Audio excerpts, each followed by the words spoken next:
everybody. Take a shot. That's for you, Billy. I miss you.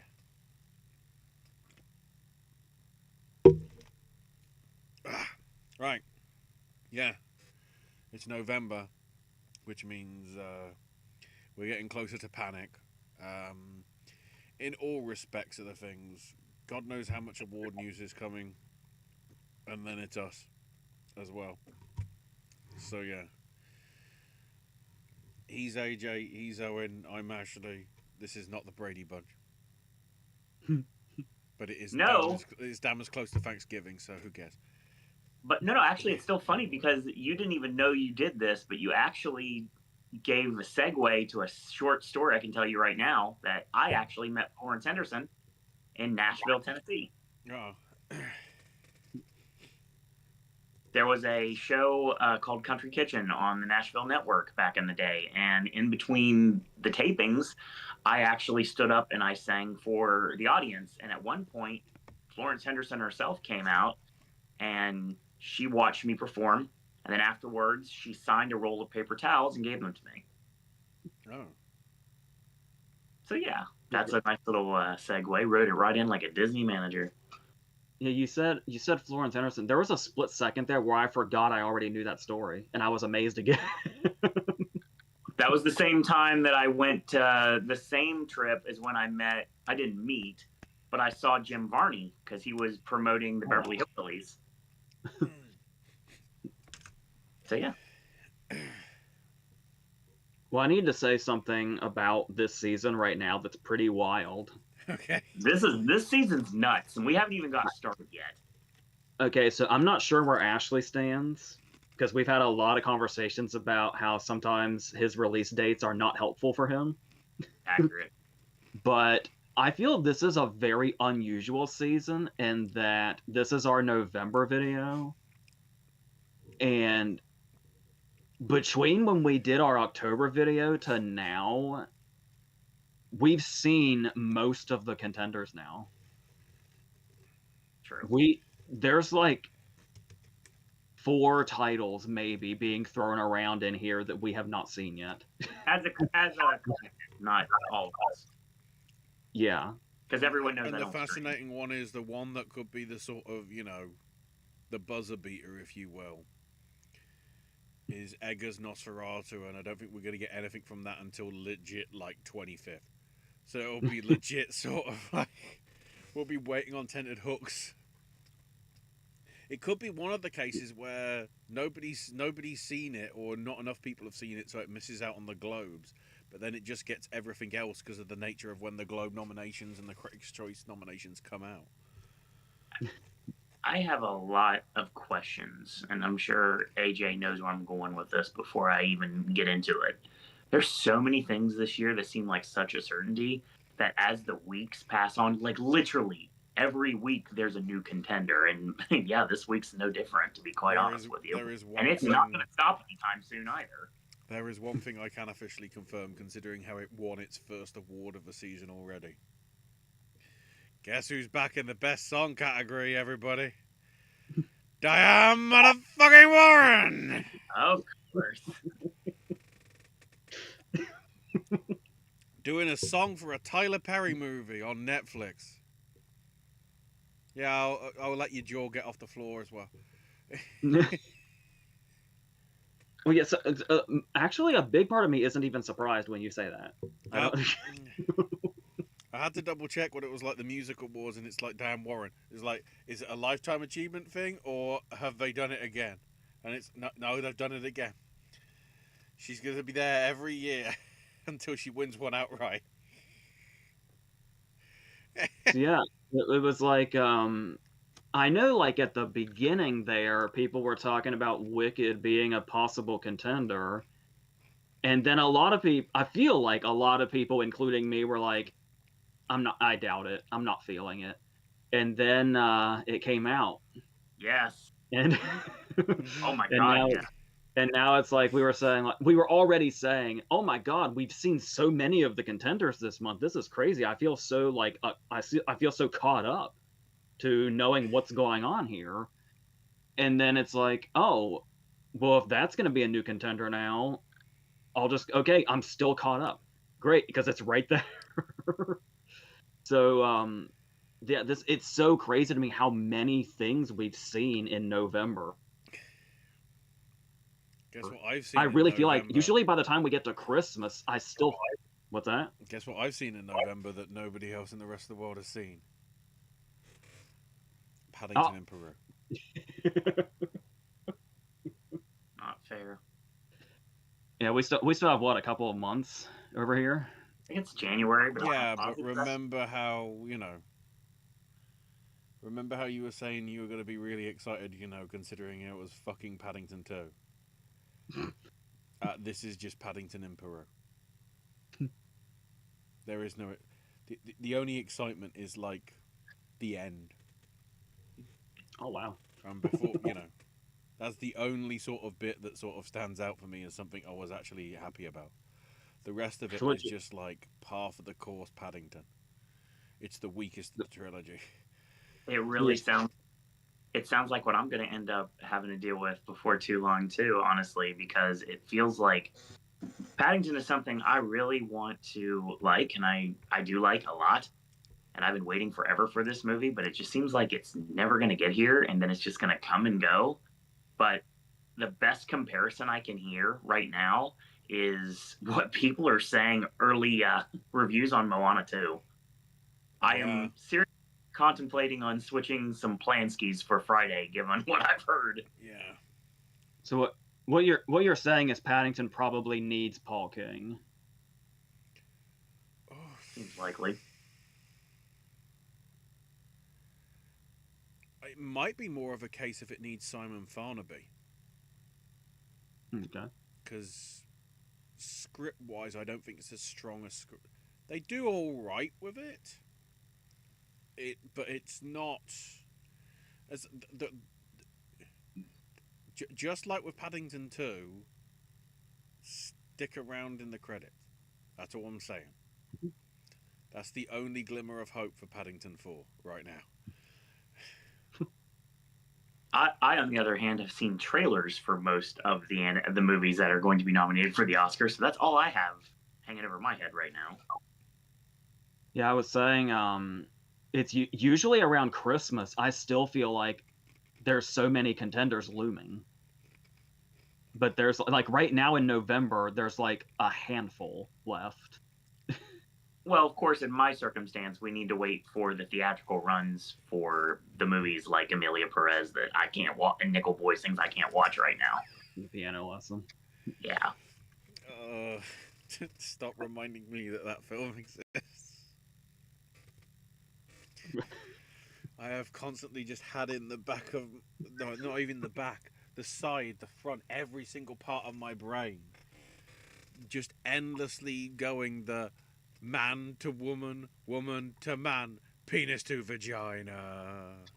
That made it in a musical that might be winning Oscars. Yeah.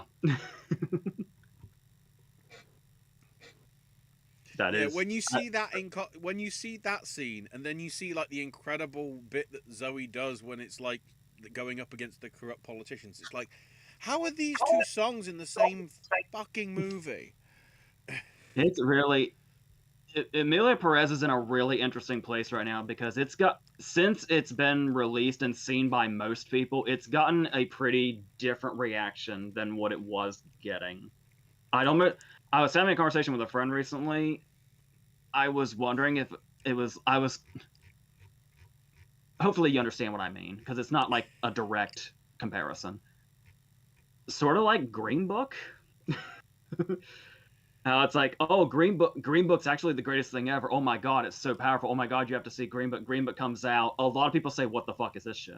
It's what's referred to over here as a Marmite moment, I guess.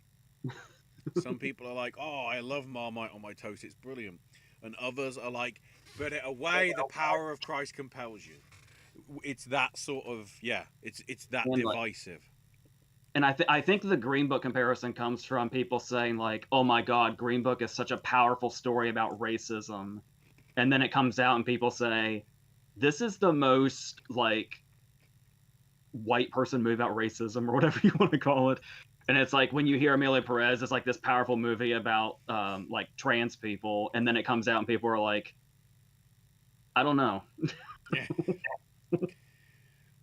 So I'll be curious what happens to Amelia Perez, if it's like impervious to this controversy the way Green Book was, or if it might take some hits. I really honestly don't know, but we'll unpack that as we go through the categories, obviously.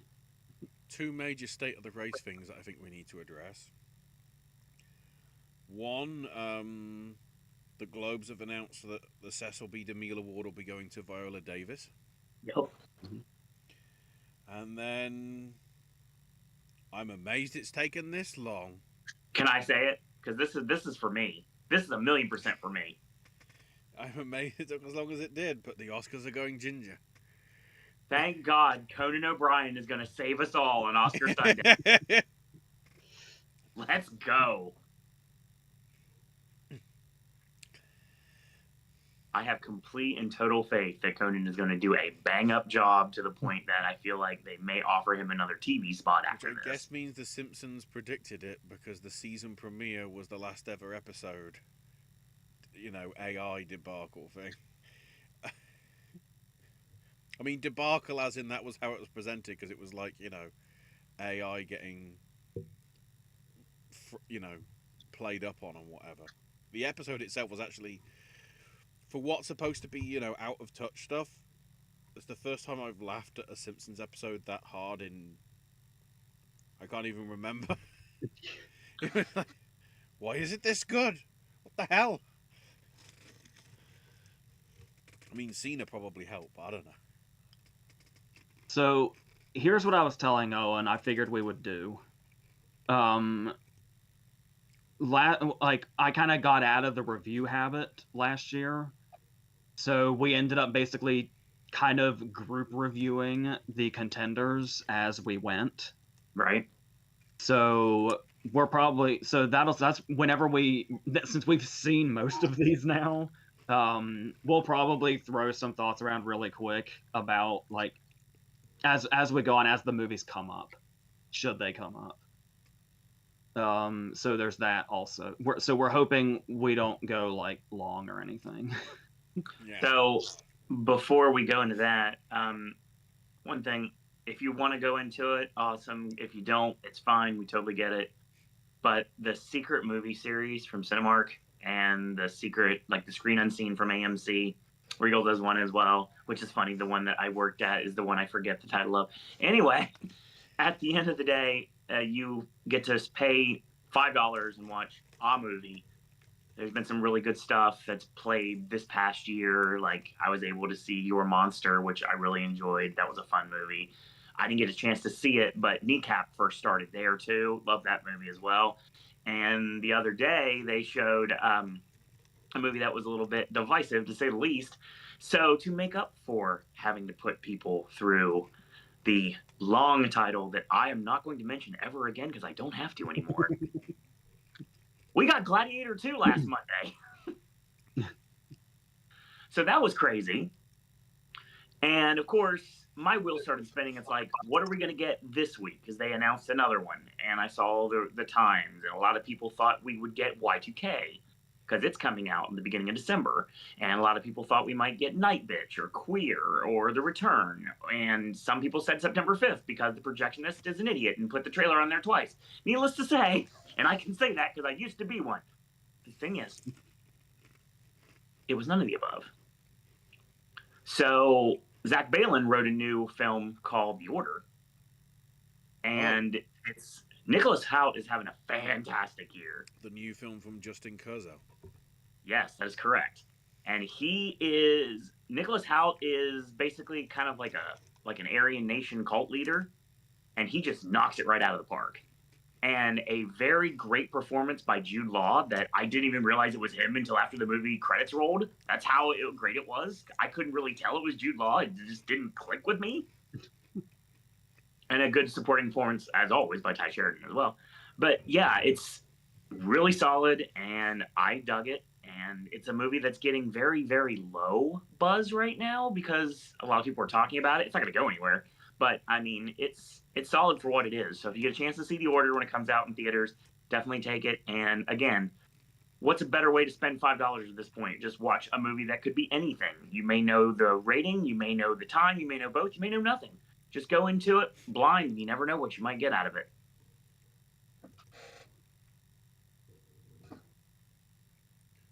Does that lead us into our beginning? I feel like it's time for Ashley to put the timestamp down. Right. Yeah. Oh, that's kind of 12 minutes on the dot. That's kind of fortuitous. Okay. So, as per tradition, we're beginning with adapted. Yes, we are.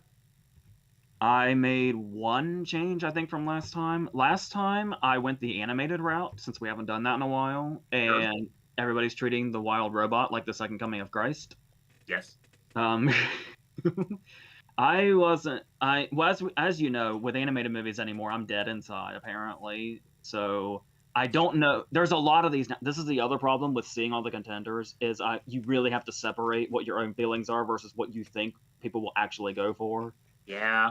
So if something's underwhelming to you, you might think, well, if it's this underwhelming, maybe they'll go this way instead.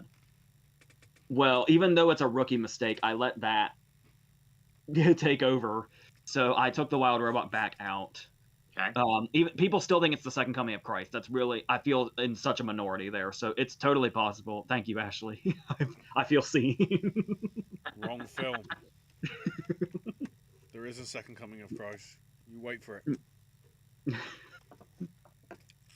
So, but yeah, even though it still got a ton of love, I did take out the wild robot to go for a movie I haven't been going for yet. Okay. So I have Conclave, Queer, The Room Next Door, Sing Sing. My new addition is I'm opening the door a little bit for Niggle Boys, which has really been a question mark for me. It's really been a question mark for all of this season.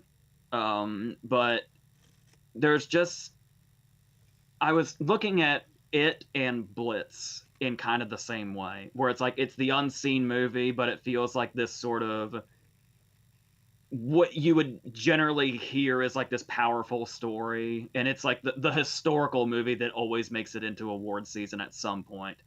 And my argument before was that we don't really see that as much as we like the important historical movie telling the important story doesn't break into award season as easily as it used to.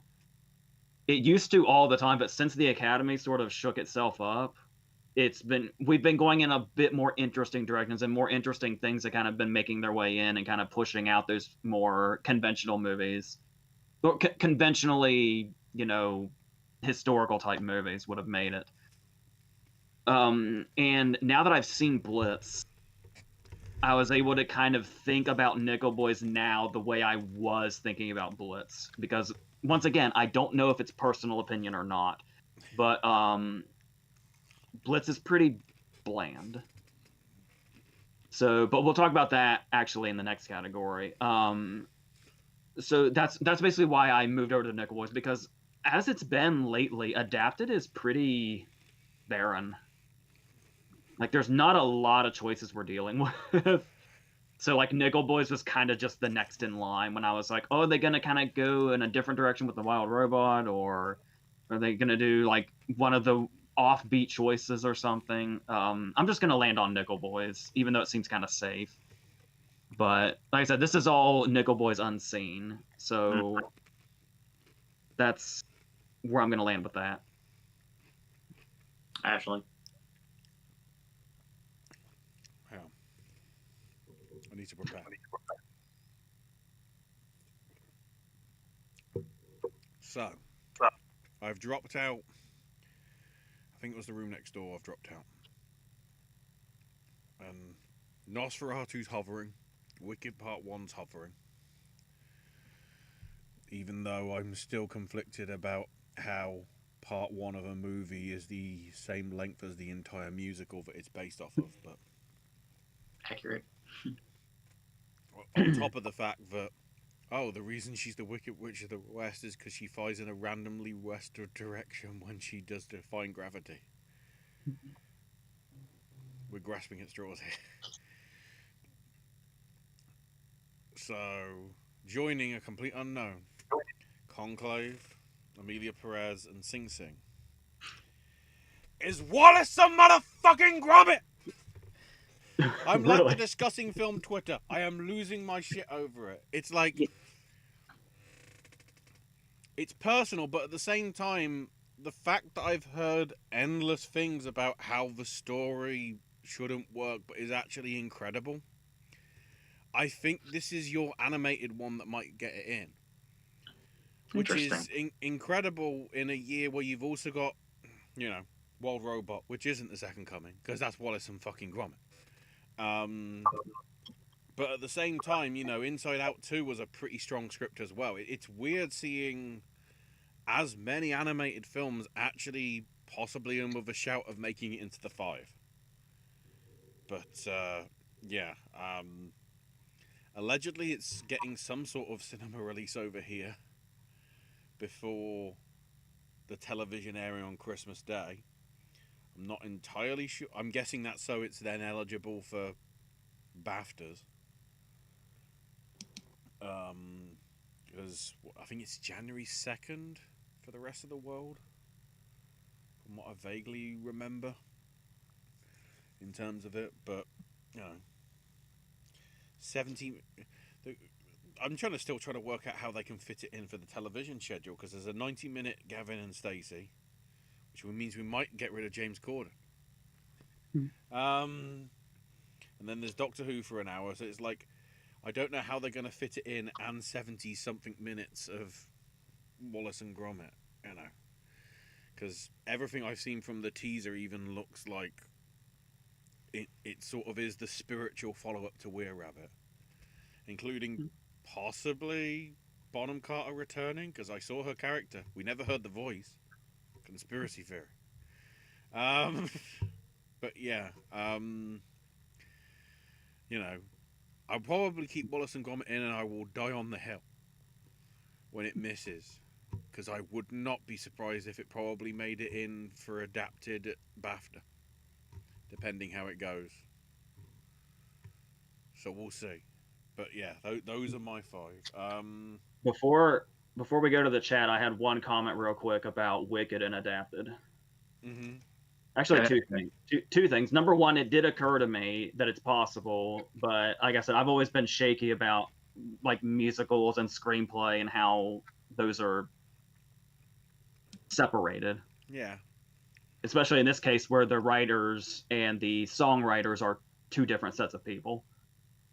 Because a lot of the movie is the songs. So, second thing, one of the co-writers of the movie is also who wrote the book for the show, who is Winnie Holtzman. I just want to say, if she becomes an Oscar nominee, it's going to drive me insane for the rest of my life, because I have told the story many times where legendary comedy actor Paul Dooley was in town back in 2012 to have screenings of Breaking Away in a Wedding at a theater down here. And they screened those with him in the audience with us, and then he did a meet and greet afterwards. He's Winnie Holtzman's husband, and she was there, and I had no idea who she was. She was standing this far from me, and I had no idea who she was. And now that I know, and if she becomes an Oscar nominee, I will never get over it.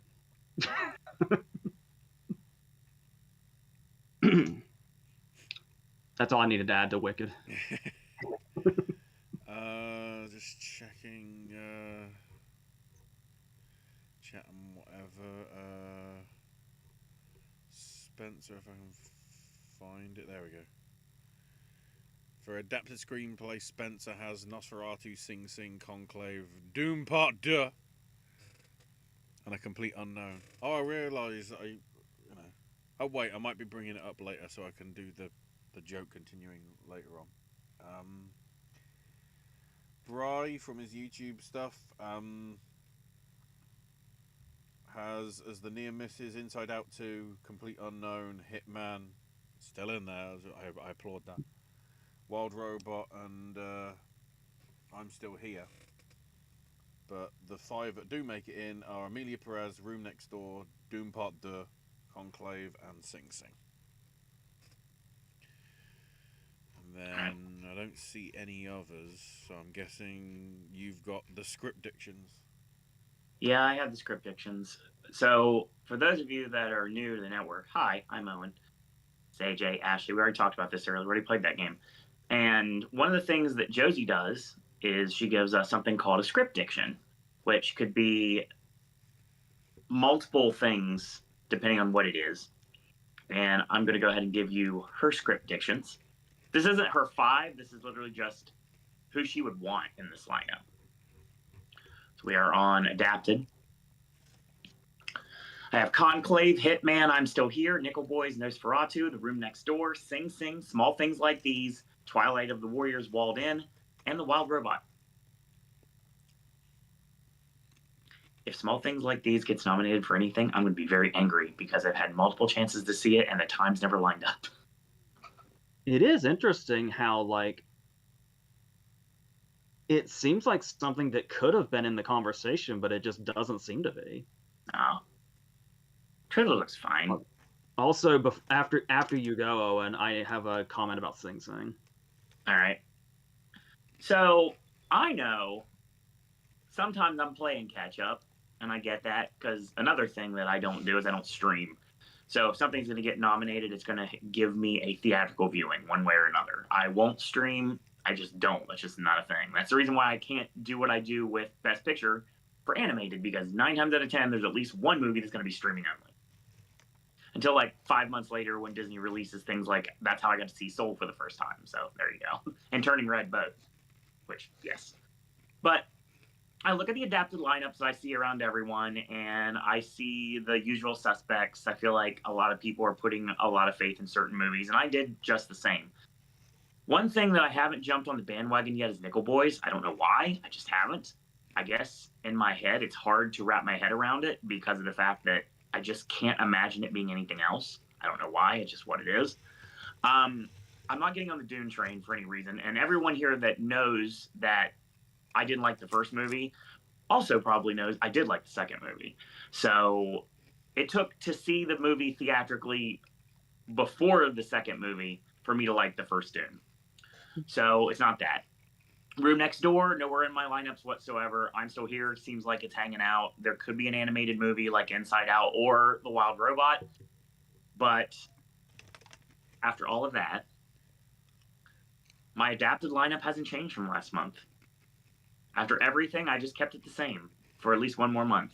A Complete Unknown, Conclave, Amelia Perez, The Piano Lesson, and Sing Sing. I feel The Piano Lesson is kind of hanging on by a thread right now. With everything else I'll probably end up doing before it's all said and done, Wicked moving in here would make sense.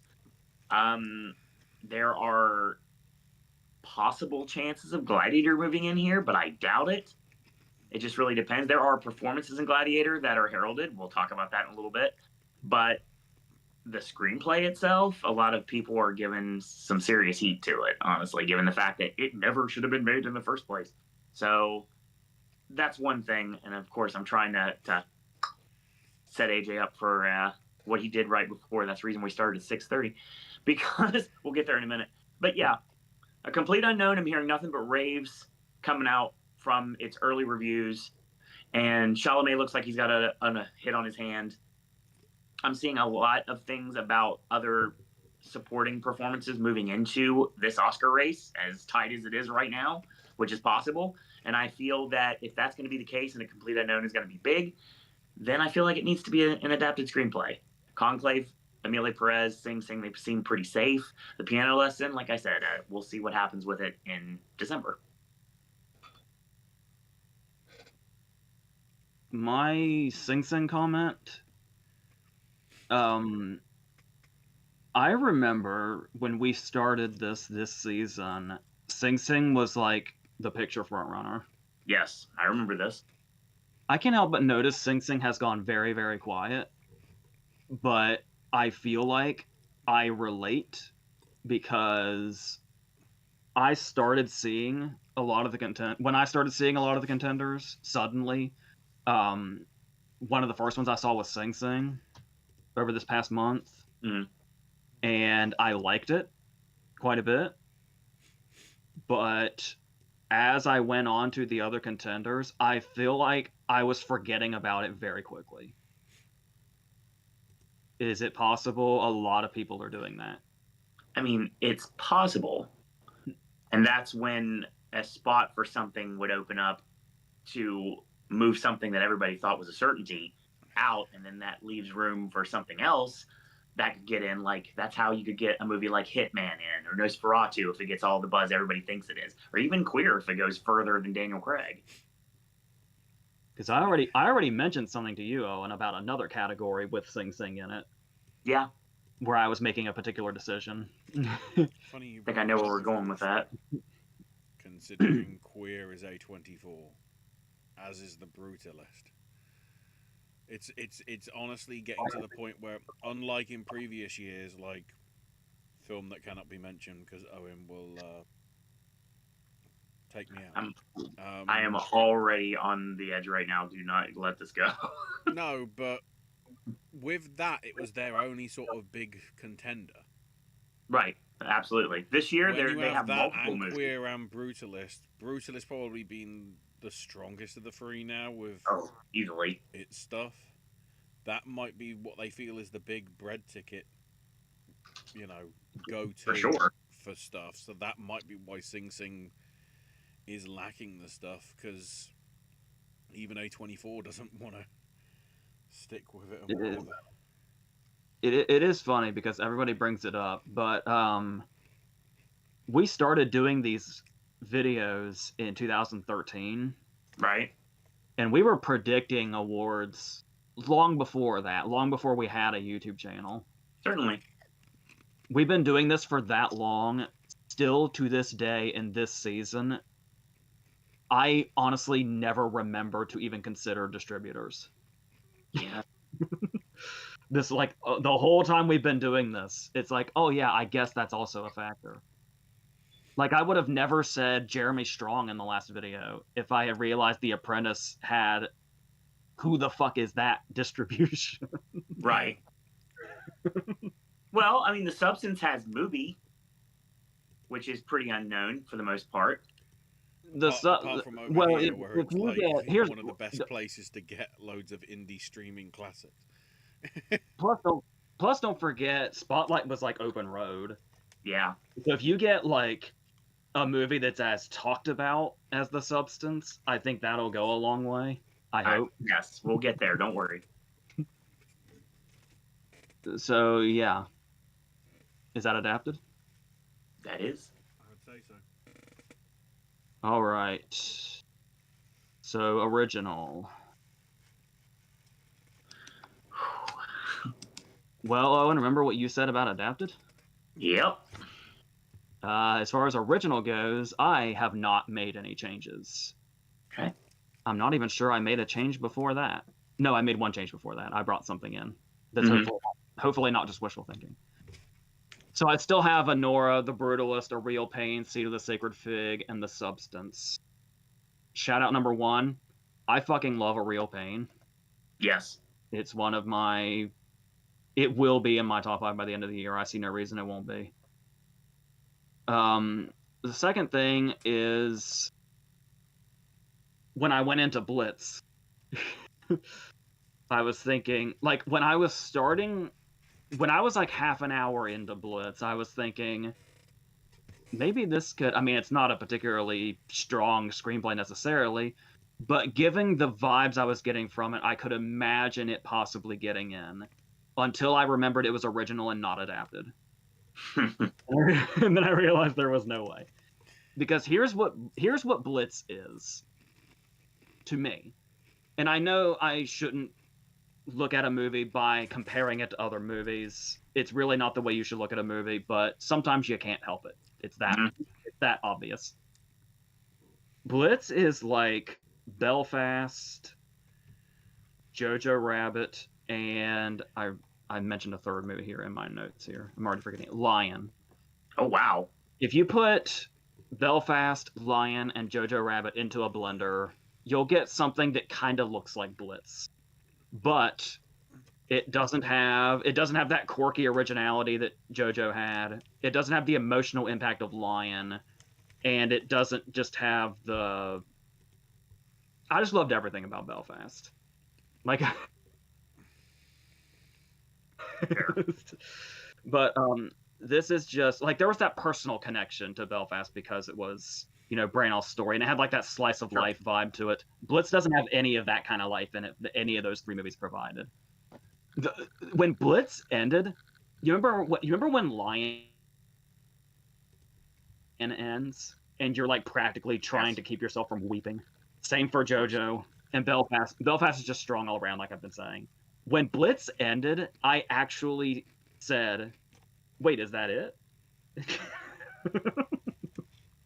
In there. It's like times this season.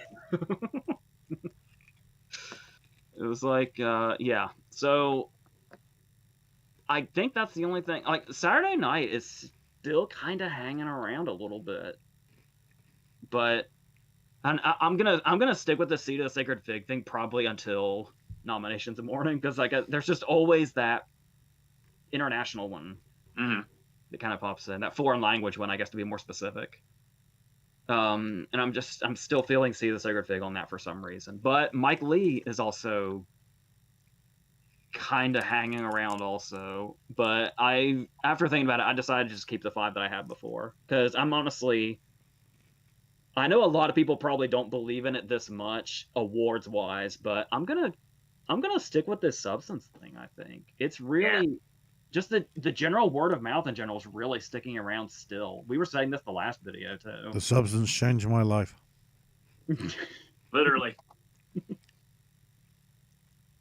So yeah, hopefully the substance isn't my wishful thinking choice, but I'm really pulling for it, and I'm really pulling for A Real Pain. So I'm really happy I can put those two here. Oh, yes. I guess this is the time for me to mention.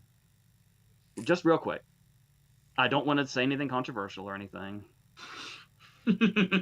Hopefully we have enough repeat viewers that already know what I'm talking about. But talking about seeing like all the contenders recently, I had the chance to see Anora. I could have gone to see Anora like easily. But me and Sean Baker have some shit we got to work out, and he's not getting any money from me until he talks to me. That's all I'm saying. Well, to paraphrase Charlie Murphy, A-list is a hell of a drug. If he wants to talk to me about it, I'm open.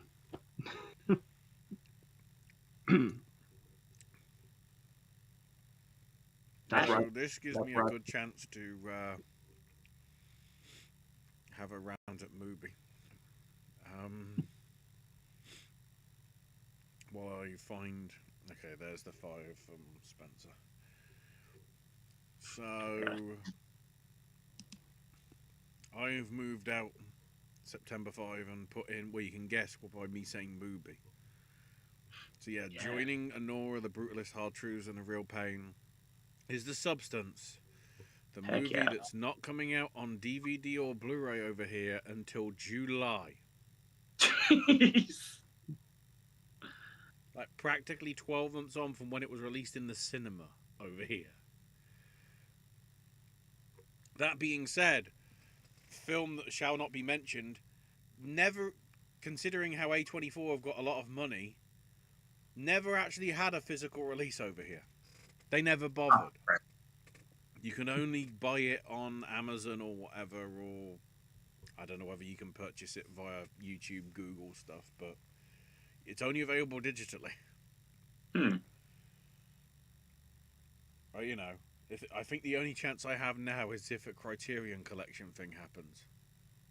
Which, considering it's Oscar, picture win, I think will come eventually, but, the fact that as, as well, the US audience is getting Substance, mid-January, I think it is? in terms of physical release.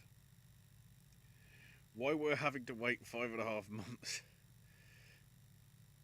Especially when I think there was only sort of a couple of weeks difference between our release and US release. It's completely nonsensical in that respect. But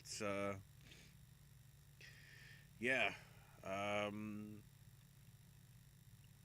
probably it's probably I'd have to look back and to see how many of these continued the trend of the fact that, at least with my 5 predictions, everybody that wrote the script directed it, or at least co-wrote the script in the case of The Brutalist.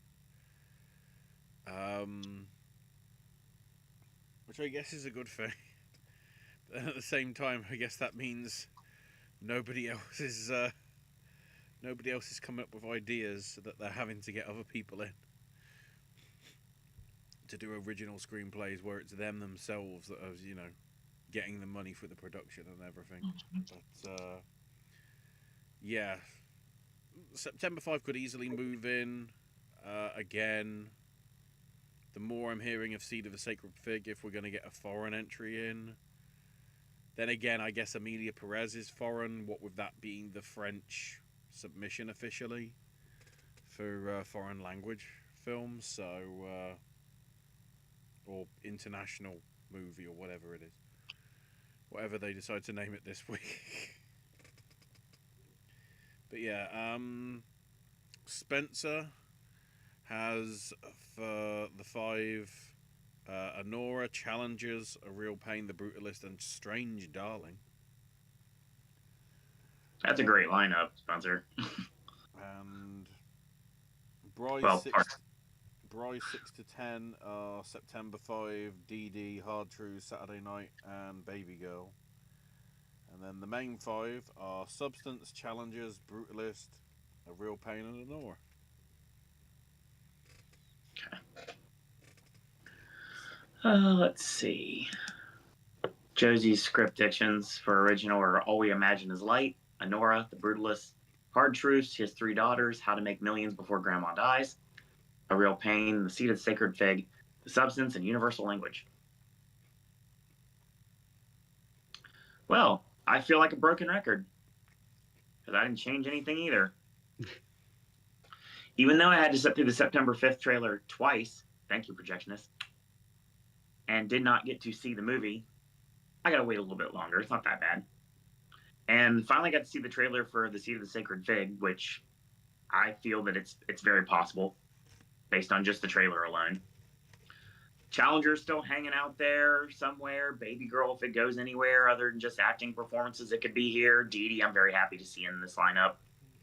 I don't think they're going to touch The Apprentice with a 10-foot pole, which is sad because there's some really good stuff in that movie that I really think is going to go unnoticed. JeremyStrong.com.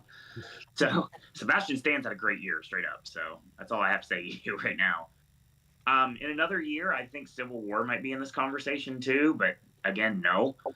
And stuff like I Saw the TV Glow would be kind of hanging out there too. I think that could be a possibility. But what I didn't mention was the 5 that I went with, which is my still 5.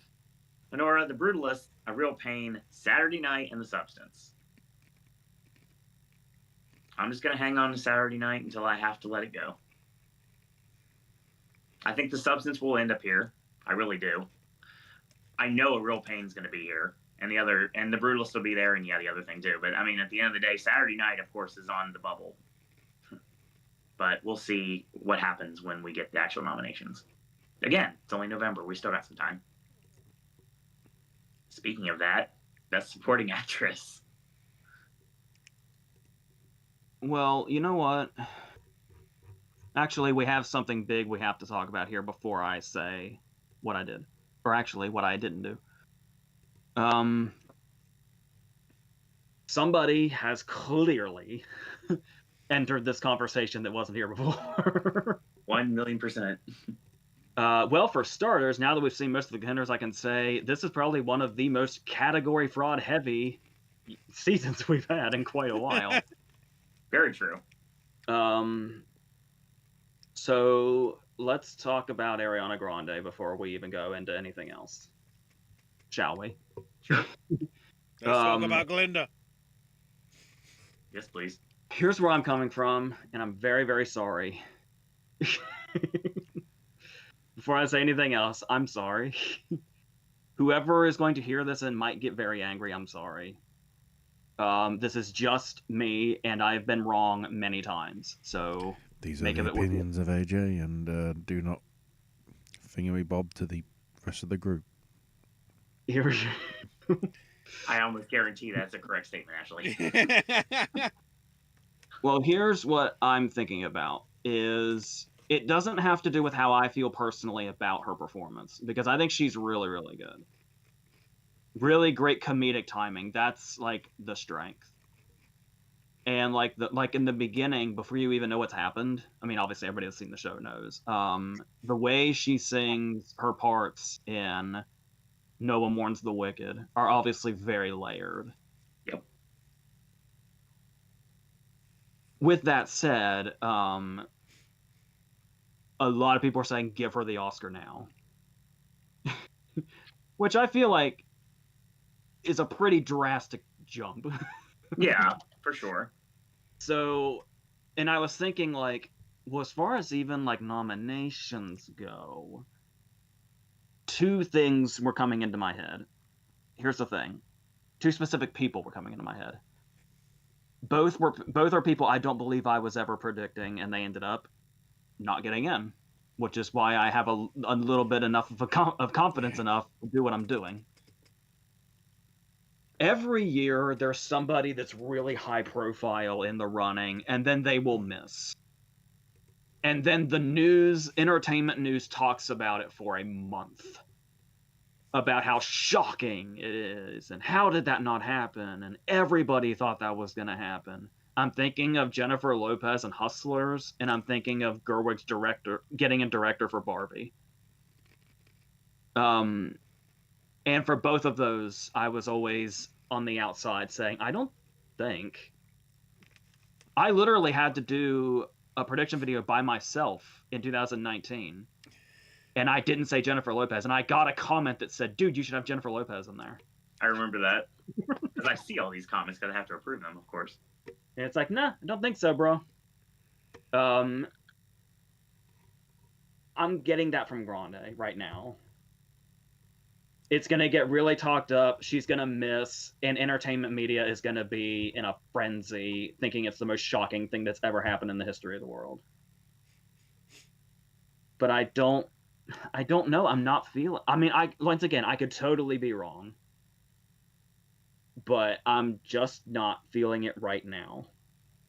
So I didn't make any changes. I also kind of considered Ronan and Blitz, but then I made another decision that talked me out of it. So I didn't make any changes. I have Danielle Deadweiler for The Piano Lesson, Ingenue Ellis for Nickel Boys, Felicity Jones for The Brutalist, Isabella Rossellini for Conclave, and Zoe Saldana for Amelia Perez. Number one, obviously, we talked about Saldana is so leading. She's the most leading lead that ever led after Ethan Hawke in Training Day and Jamie Foxx in Collateral. But Isabella Rossellini in Conclave. Let's talk about that.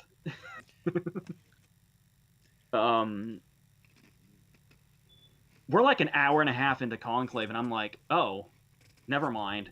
I can take her out. She's like not even in this movie. Oh. And then she essentially tells John Lithgow to go fuck himself in a very grand way, in a way that makes me say, oh, she's doing that working at the clip alone. She's going to get it. Judy Dent. She's riding in on the horse, doing the thing, and then getting the shit out of Dodge. Because even that moment is pretty short. Yeah. Mm-hmm. But I can still totally see it happening, especially since she hasn't been nominated ever, which is kind of surprising.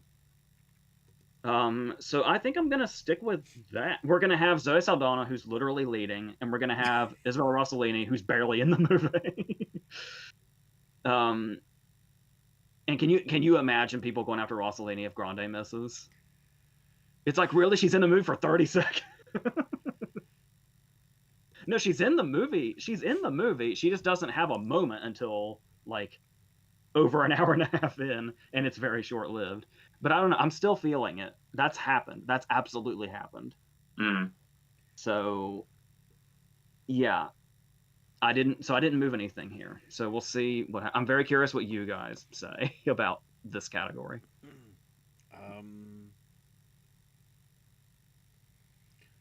I did move Grande in, but I don't think it's hers to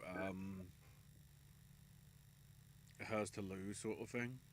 I think there's a strong chance that she makes it in. The one I'm unsure about, because whether it's strong enough to do a double, is whether Selena Gomez makes it in with her 20 something minutes, whereas Zoe Saldana's in it for practically an hour, if that. Oh, it's got to be over that. It's somewhere. I think I saw the thing. There's a difference of 7 minutes between Saldana in the supporting role and Gaston in the lead role. Yeah, what was really funny too was every time we started to focus on Gascon's character, the title character, I was like, okay, now we're kind of moving off Saldana and onto her. Case Then, in nope. point, the scene that as I say, there's only two bits that I've seen because I don't have Netflix. The one is the penis to vagina bit, which first time I saw it, I was like, is this from Southland Tales? Or, Repo the Genetic Opera? It was like, what the hell? And then you see the effort and the dancing and the live performance she does in the sort of like in the ballroom bit when she's sort of circulating all the sort of politicians and all the, the people that tried to screw over Amelia's sort of life and everything. And you see that and it's like, well, obviously that scene is going to be probably the bit that they choose for your consideration, or that that they show, if they show it, in the awards ceremonies. Yeah, that second one's definitely the showstopper for her. But that's the other thing too, is like every time it would start to focus on the character of Amelia, then we'd cut back to Saldana and just keep going on her again. Just when I thought we were shifting.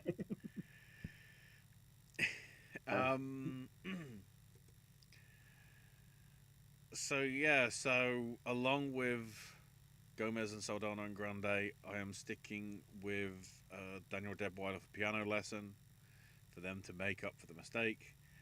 And I'm probably going to stick with Felicity Jones for Brutalist, which does mean Saoirse Ronan for Blitz moves out, because, well, let's just say it's not a good month for Saoirse Ronan on my predictions. But we'll get to that. In the chat, Spencer for Supporting Actress has Ariana Grande for Wicked, Zoe Saldana for Amelia Perez, Margaret Qualley for Substance, Monica Barbaro for Complete Unknown, and Ellie Fanning for A Complete Unknown. It's a Complete Unknown double bill. Oh my word. And Bry's predictions are in the Just Missing Out, Margaret Qualley for Substance, Monica Barbaro for Complete Unknown, Joan Chen for Dee Dee, Ingenue Ellis Taylor for Nickel Boys, and Saoirse Ronan for Blitz. And the main five are Daniel Deadwyler for Piano Lesson, Ariana Grande for Wicked, Selena Gomez for Amelia Perez, Felicity Jones for The Brutalist, and Zoe Saldana for Penis to Vagina. That might be the new thing. If she gets the Oscar, and I'm just going to keep saying Penis to Vagina. Because it's factually correct. By the way, I was kind of hating on the category fraud. Let it be known, Zoe Saldana is fucking excellent in the movie. Yeah. So I just want to make that clear as well. It's kind of annoying because with Wicked you could easily argue that both could be leading, because it's relatively even and the performances are sort of crucial to each other. But they're letting Symphonia shine, even though arguably the story arc of where her character's going compared to where Glinda's is going for the second half, I feel would more edge towards Wicked Part 2 next year. Unless, of course, it just becomes the Mission Impossible loving with everything I'm seeing now. Tom Cruise. Like Tom Cruise is campaigning now for like 15 months' time. I know what's going on. Trailer looks good. Oh, I yeah. saw it again the other night.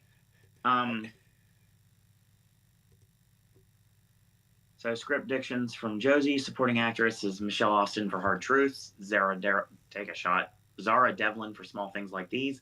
Sohalia Golestani for The Seat of the Sacred Fig. Selena Gomez and Zoe Saldana for Amelia Perez. Ariana Grande for Wicked.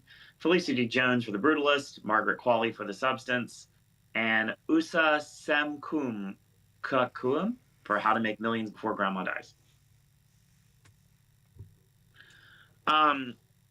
Yeah, I can't get on this Ingenue Ellis train for some reason. I have no idea why. I feel bad because I can't really do anything.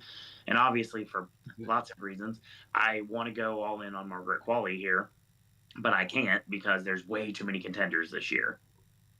So the best thing I could possibly do after my viewing of the movie, and call it recency bias if you want, I'm watching it again on Friday actually, is move one pop star out and move another pop star that can act in. So one pop star that's an actress out and one pop star that's an actress in. So yeah, Ariana Grande Butera, that's going to be there all season, is moving into Selena Gomez's spot. And this is coming from a fan of both of their work when it comes to musically and also acting as well, because obviously everyone knows I'm a Disney kid. I didn't watch Sam and Cat much on Nickelodeon, but I have seen little clips here and there of it, so it's pretty funny. Grande has amazing comic timing, as AJ was alluding to. This Domingo sketch that on SNL has blown up in a way that has just blown my absolute mind. Things like that never come across my Twitter feed, and they have quite a bit. And then, of course, because now they're deciding they wanted to continue the Domingo train with number one, having him get arrested by Sabrina Carpenter during one of the LA shows. And number two, they used Charlie XCX for Hot to Go, Chaperone to continue the Domingo train. So yeah, and Grande's just great. She really is. And I have her in here as well, joining the list that I can't seem to let go of. Zoe Saldana for Amelia Perez, Isabella Rossellini for Conclave, Felicity Jones for The Brutalist, and yes, give Danielle Deadwyler an award, please, for the piano lesson. At the point now, I'm thinking that maybe the only thing the piano lesson gets, but I guess we'll see what happens as the months progress. That's what I've got right now, but I guess we'll see if that ends up happening or not. After seeing it, I feel like it's not leaving the acting categories, at least, yeah. Okay. Speaking of acting categories, you want to go into supporting actor?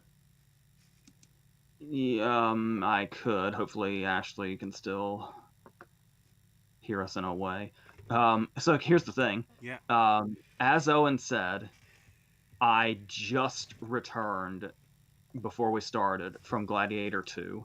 Yes. So what I did for supporting actor was I put 4, and then I penciled a 5th in, and I penciled this 5th person in just in case I had to replace them with Denzel. That's fair. And so what I am doing right now is typing in my new 5th choice for the moment for supporting actor. So here's what's going on with me. As I mentioned earlier, I said in the last video, Jeremy Strong for The Apprentice. Yes. I'm not sure exactly what we want to say to open up that can of worms, but for a number of reasons, I feel like people are gonna not really look at The Apprentice. We talked about it having like a practically non-existent distributor. And despite, its portrayal of its subject, people may just be a little done with that until we're not. So it's a shame for Sebastian Stan that we're not getting an actors on actors because no publicist will touch it. So here's the choices I made. I made a couple of choices. I took out Jeremy Strong. I took out somebody else too. We were talking about... I know where this is going. The Sing Sing situation. And honestly, the comparison I made to you, and I'm not even sure if that still stands at this point. We'll have to see. But Clarence Macklin got a lot of the early buzz, just like Sing Sing itself did. But like I said, it's not even like an aspect of Sing Sing started to die off. It just felt like Sing Sing as a whole started to not die off, but wind down. Okay. And a lot of things were starting to jump on top of it in these competitions. But before even we really reached this point, I was telling you, Owen, somebody's going to be Charles Melton this year.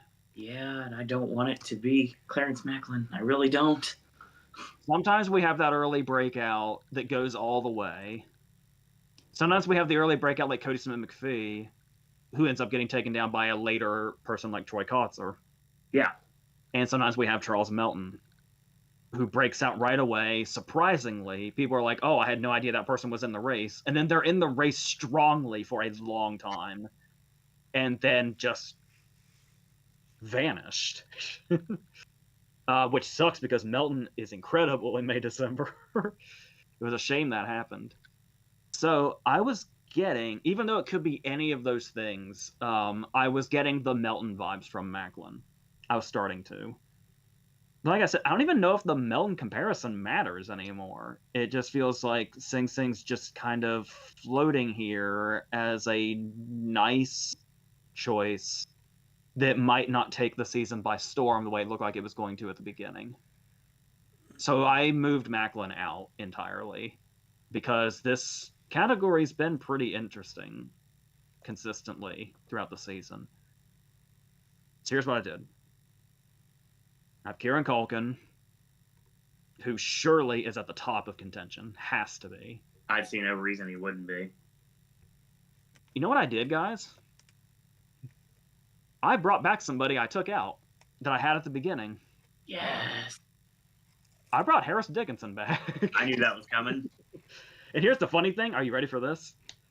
The funny thing about Harris Dickinson at the beginning was, but is it going to be for Baby Girl or is it going to be for Blitz? I swear to God, he's in Blitz for 20 seconds. By the time Blitz was over, I forgot he was in it. I swear to God. He has like 2 very short scenes, and I don't even remember him saying anything. Insert lead actress of Gladiator 2 joke here. No, I do. Okay, he's like walking down the street with somebody and talking in like one of his first scenes. But after that, I basically forgot he was in the movie. He has no significant part at all. So, and Baby Girl seems to really be getting... He did the A24 podcast with Andrew Garfield. That was really entertaining if anybody saw that. Yeah, and Baby Girl's kind of getting seen now. So I was like, oh, I'll bring Harris Dickinson back. Fuck it. I'll do it. Somebody I was unsure about, but now I've seen his movie, I went ahead and stuck with him. Samuel L. Jackson for The Piano Lesson. For Samuel Jackson getting this much awards talk, it's not a big performance. I was very surprised by that. He's very much like the quiet center of the cast. But he's phenomenal at being the quiet center. And I wonder if people will acknowledge that for kind of being... You go in expecting Samuel Jackson to be big, especially in a like a play by... Because wasn't he like Boy Willie, like on stage, the main character? And it's like, and to come in and then play the seasoned quiet character that just sees all and knows all. And he does that so well, and almost like he's playing against type a little bit. I feel like that could have legs as far as how people view it. I'm going to stick with Stanley Tucci, I think. As you should. Who's kind of like one of the moral centers of Conclave in a movie with a lot of shitty, greedy people in it. Yes. I believe I saw a description of Conclave that called the Cardinals messy bitches. That's a great statement. That's shockingly accurate. And yeah, I'm gonna go with flamboyant Denzel. Yes. Here's the thing. The person I penciled in before I put Denzel in his place was Guy Pearce. Yeah. It's weird. I feel like I should be all in on this Guy Pearce thing. I don't know if it's because it's so unseen right now, at least by us. But I haven't jumped on Guy Pearce yet. He's always right on the cusp for me. But I was watching Gladiator 2 literally just now, and it's like, well, Denzel gets in pretty often. This will be like, what, his 9th nomination for acting? 8th or 9th. Sounds about right. It would be his first supporting nomination since he won for Glory. I was not alive the last time Denzel was nominated for supporting actor.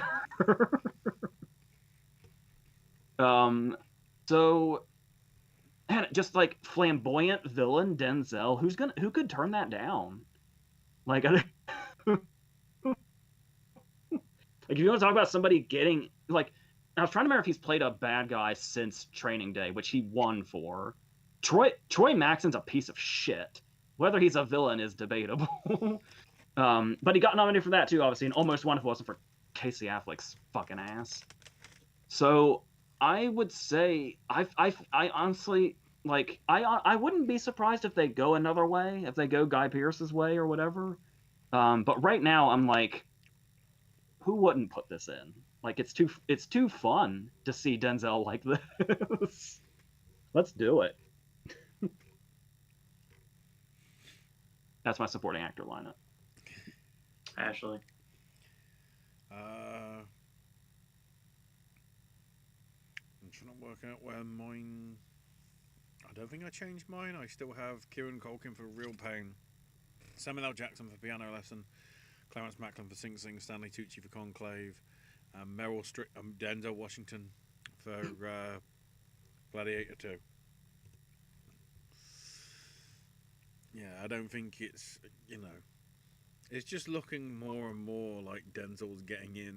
One, because he's Denzel, and two, it's kind of one of the main bits that stands out from that film. It's semi scene chewing and whatever, scenery chewing.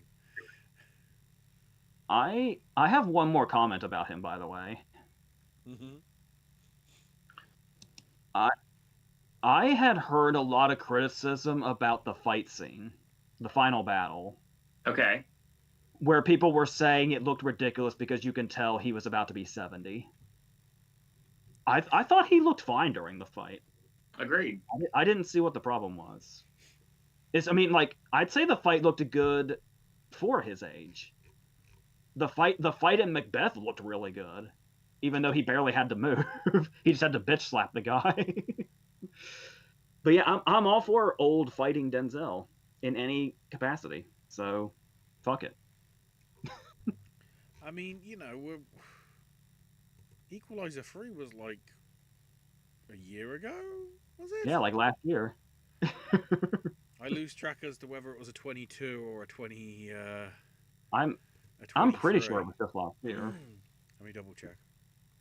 No, Equalizer 3 was last year. So like, okay, it's a different sort of action because they didn't have guns in Roman times, but they did have sharks. Spoilers, they didn't. They did have water things though. At least that bit's actually correct.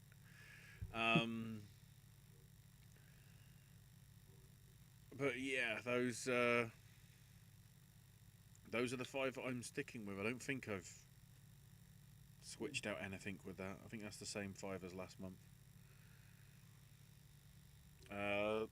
Bry, I'll switch it up a bit this time. Mainly because I need to find where Spencer's is for. There we go. Bry has for the nearly 5, Defoe for Nosferatu, Norton for Complete Unknown, Strong for The Apprentice, Dickinson for Baby Girl, and Tucci for Conclave.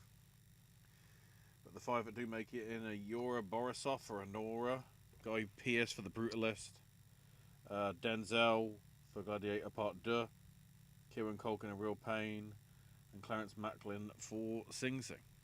And then Spencer has Culkin for Real Pain, Borislav for Anora, Mark Ellerstein for Anora, Guy Pearce for The Brutalist, and Edward Norton for A Complete Unknown.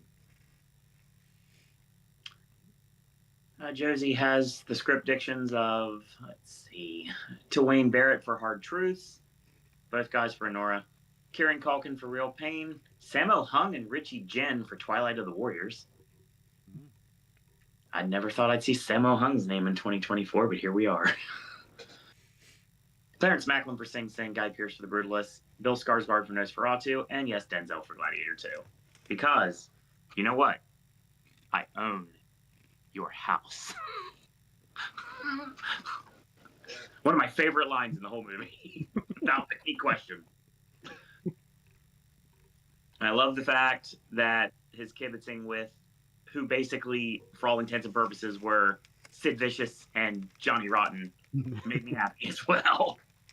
This is coming from a guy that hated the original Gladiator without even seeing it, never saw it, and really dug the second one. Very happy that I actually gave $5 to scot-free so I could go ahead and see that movie theatrically. Yeah, it's like, like what Denzel was doing and what Joseph Quinn and Fred Heckinger were doing, and then throwing sharks in it. Sometimes movies like that need that stuff. I was having fun. I was getting like Get Smart and Austin Powers vibes. That was nice with the sharks and everything. Scared to death we're gonna get a snake at one point. Thankfully, we never did. That was nice. Like that. But here's my conundrum. So, best supporting actor for me, Kieran Culkin's not going anywhere. I mean, at this point, he's contending for the win. I don't think that's too outrageous to say in November. But Just don't jinx it. Hey, that's your job, not mine. True. I can't manifest things. You jinx things. There's a difference. And Clarence Macklin needs to be here like yesterday. So I'm going to stick with Clarence Macklin until I have to get rid of it.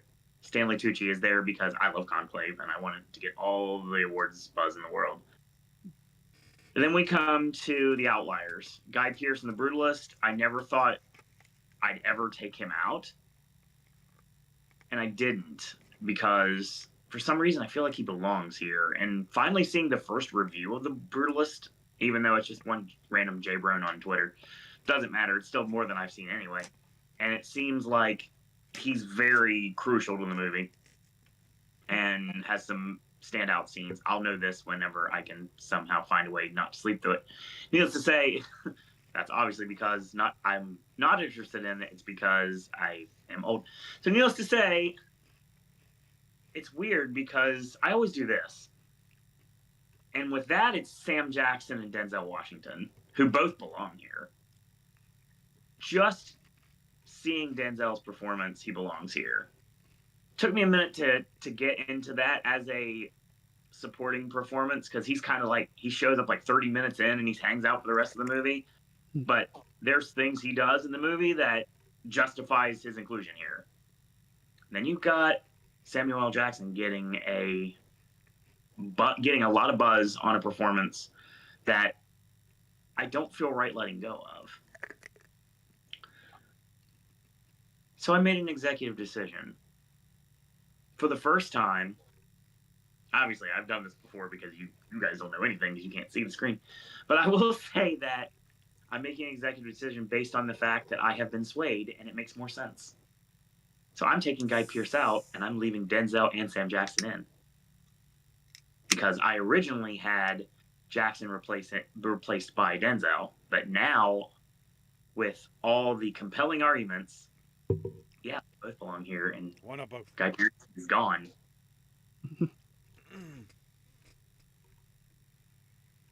I may live to regret this. We shall find out. All right, actress. Oh, dear God. This is a busy category. Yes, it certainly is. For many years in a row now, this has been a really packed category. And it's justifiable performances based on just, obviously, hype alone, and the fact that I've seen 2 of these. And I agree with one of them. I have also only seen 2 of these. But I've seen, yes. Yeah, okay. I keep forgetting we don't have the same list. But my list really feels very complete. That's why, well, we'll get there. Go ahead. I don't want to steal your thunder. Go ahead. I took 2 people out, but I'll go ahead and say who I do have, and then we'll talk about it. Okay. Finally going Nicole Kidman for Baby Girl. Heck yeah. Mikey Madison. Demi Moore. Yes. For the first time, I'm going Ronan for The Outrun. Interesting. And Tilda Swinton for The Room Next Door. So I took out Angelina for Maria because I really don't know what's going on with that movie. It feels like it could totally happen, but it also seems like something that's under the radar enough it could be bumped out by something that's a little more high profile. Absolutely. And I took out Carla Sofia Gascon because she's very good, especially since she's basically got two parts to play between the dangerous and violent criminal and the woman trying to live her best life, and the way those start to clash after a while. It's a really fascinating performance, but like I said, I don't know what Emilia Perez's divisive reaction is going to cause, and the fact that she's supposed to be the lead and she keeps getting overshadowed by Zoe Saldana. It's like aggressively overshadowed by Zoe Saldana. Zoe Saldana has tried so hard to conquer that movie every time she was on screen. It's like, and with you got all these other contenders in here, I was like, maybe I'll bump her out and see what's going on, because I was really starting to feel the Kidman thing now that Baby Girl's kind of gaining a little something here. Swinton might be somebody that a lot of people have bumped out, but the track record for Almodovar performances is too much for me to let her go. That's fair. And I just saw The Outrun very recently, and I initially wasn't going for her because it just seemed like so many people have given that performance at this point. Obviously it takes a lot of effort, and you have to be a very powerful actress or actor in order to give that performance. That being said, a lot of actors and actresses have given that performance. Sure. It gets very charted territory. That whole movie is very charted territory. But like I said, you still have to be that good in order to do that performance convincingly. Otherwise, you embarrass yourself. And she did not embarrass herself. Not one bit. And she's Saoirse Ronan. So I was watching it going like, this is the kind of thing that gets in. So I think that's what prompted my decisions here. Erivo was bouncing around in my head. The more momentum Wicked's going to get as it goes.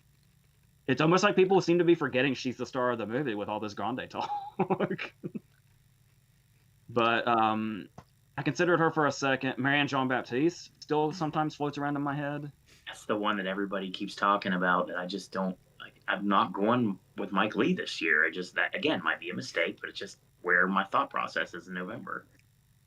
And again, maybe there's a lot of people that don't have as much faith in the substance as I do. Right. And maybe it's just wishful thinking on my part, but I don't know. I just feel like you can't have this conversation without Demi Moore. Nope. You just can't.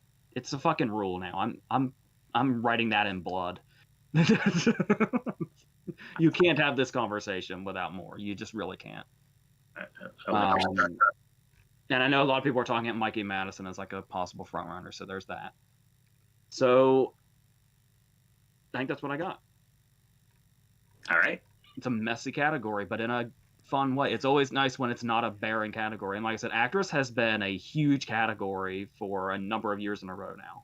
So unlike the next category, but we'll get there.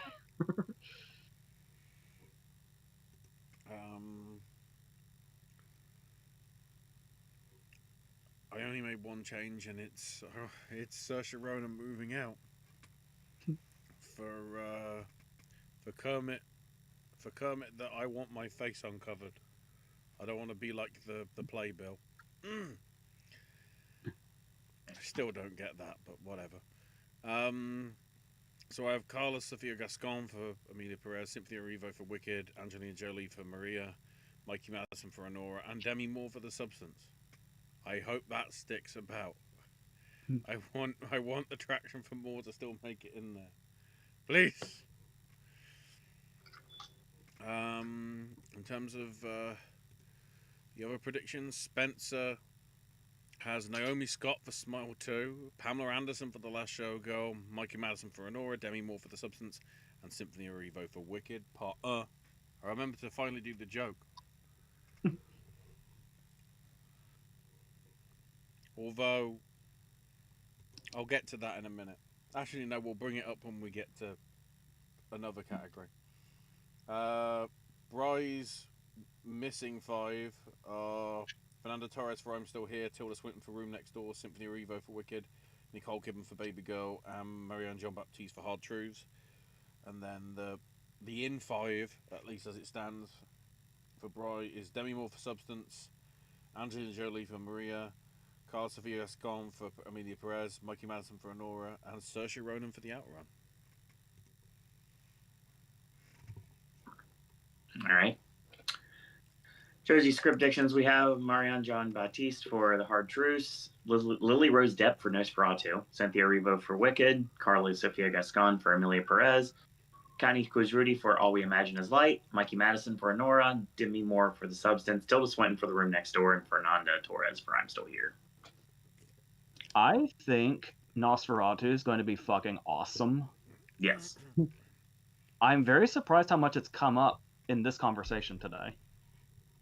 I honestly was not even thinking about it that way. That'd be very cool. I'm just surprised. So, actress is interesting because, like, I haven't gone The Room Next Door yet. I haven't looked into that. Zendaya is still hanging out here, very, like, loosely, but, I mean, it's not out at all, just like challengers for screenplay. The trailer I've seen makes me think the Night Bitch is out of the conversation here, but I guess we'll see. It's Amy Adams, so it could go either way.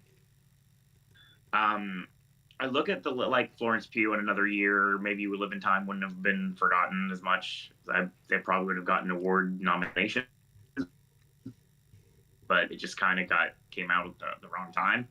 I feel in another year we would have had a nice little run for Emma Stone in Kinds of Kindness, but that movie kind of came and went, and you saw it or you didn't, literally. Most people forgot it even happened this past year. That's fair. Pam Anderson's kind of hanging out here too, and I feel that that's a possibility as well, especially.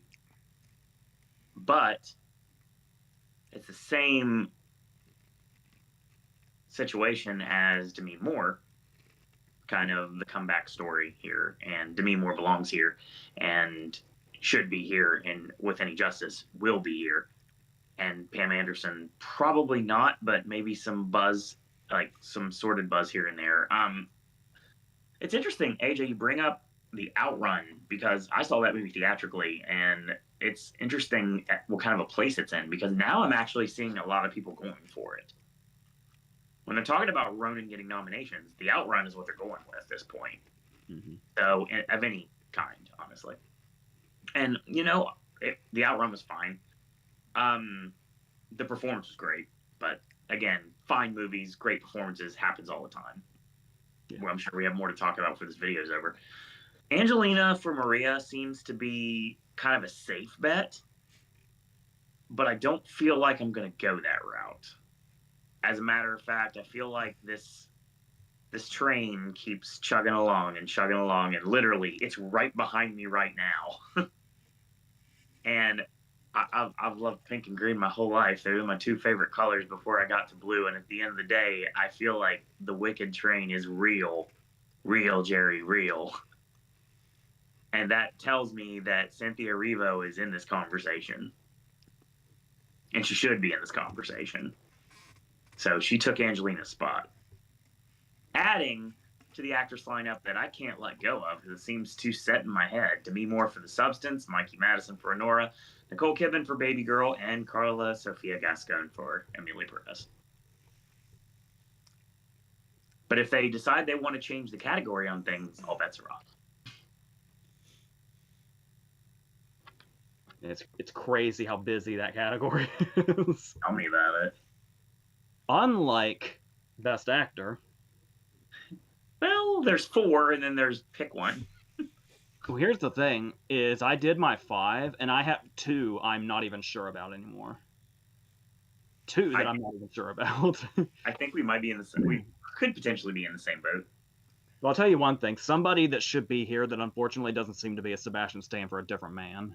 Oh my god. That's one of the best performances of the year. By the way, just by the way, just as a disclaimer. Like I said, great year for Sebastian Stan. On the screen, that is. Okay, there's somebody I've been building up since like August, since we started. Yeah. Now it's like I got to see this performance before I'm sure, but I have faith enough I'm going to say it up until this point. Of course. John David Washington, The Piano Lesson, is somebody that I went ahead and bet on. I believe since we started, if I'm not mistaken. Because I was like, if you're going to be the lead in an August Wilson adaptation, you're not going to bring the house down. You're going to tear the house apart and bring the remains down. But I said that if Washington was going to get in, he would have to do that. Because he's following what Denzel did in Fences, and he's following what Boseman did in Ma Rainey. I mean, that's a tall-ass order. I mean, that's asking a lot of somebody that's as kind of... I mean, yeah, he's, Denzel's his dad, so it's kind of hard to say he's new to acting. But as far as it being his job, he's still kind of new to acting. And here's the thing. He's good in The Piano Lesson. But if you were going to play this part and you were going to get an Oscar nomination for it, you have to be a lot more than good. You know what I mean? Like, I don't want to say he's not good because he is good. And I don't know if it would seem different if the performances of Denzel and Boseman weren't looming over this. Because, just look at Boy Willie by itself as a part. That's a big, big part. Like what Charles S. Dutton does in the TV version is a really good example of how you kind of need the kind of place you need to be in. And even though Boy Willie is supposed to be the focus, he kept feeling like a side character with Washington's performance. Like it was present, but I don't feel like it was near as present as it should have been for that part. So I went ahead and decided that's probably not happening. So I have Adrian Brody for The Brutalist, Chalamet for Complete Unknown, Daniel Craig for Queer, Coleman Domingo for Sing Sing, and Fiennes for Conclave. I'm actually feel like I'm going with Chalamet out of habit. I don't know how much faith I have in Complete Unknown right now, but once again, because it's like what Owen's talking about with Nickel Boys for him. Because we've seen so many contenders, it's really difficult to factor in things that are unseen. I feel that the one disadvantage you have that Ashley and I have that I'm sure most of the chat have too, and probably all the chat and anybody that's watching right now, watching trailers can be very valuable information when you're trying to predict things you haven't seen. And especially with all the reviews for Complete Unknown dropping like within the last several hours, tells me that Chalamet's in this race 100%. He's not just hang on here. I was not aware it had reviews. Oh, yeah. Okay. The embargo lifted pretty much the same time as Moana, which is weird. Like, if you want your reviews to be out, don't try and bring them out this. It's like, who thought it was actually a good idea to put out Gladiator and Wicked at the same time? Well, obviously, another thing I've been talking about is I don't know where the hell Sing Sing is in people's minds right now. Domingo's obviously very strong in the movie. Oh, yeah, big time. Very believable he could be here. I don't have him in here with a lot of certainty. I feel like maybe there's something more... something that might stick a little more, like Waiting in the Wings. I don't know, but these are the five I have right now. I feel good about Brody. I've recently started feeling good about Craig, I think. I started feeling good about Craig when I realized I could take Washington out. And I feel like Fines is just sitting here. Like, I don't even think Fines is in it to win it. I think Fines is just in here comfortably. So if it was maybe a bit more of a showy performance, he might be in it to win it, but it's very subdued in a great way. I don't want that to sound like it makes the performance less. It doesn't seem the kind of thing that wins, but I think he'll be sitting here comfortably for the season.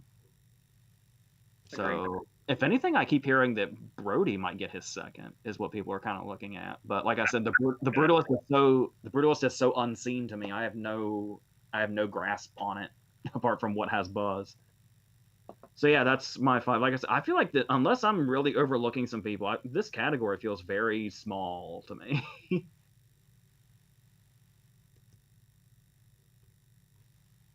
Ashley.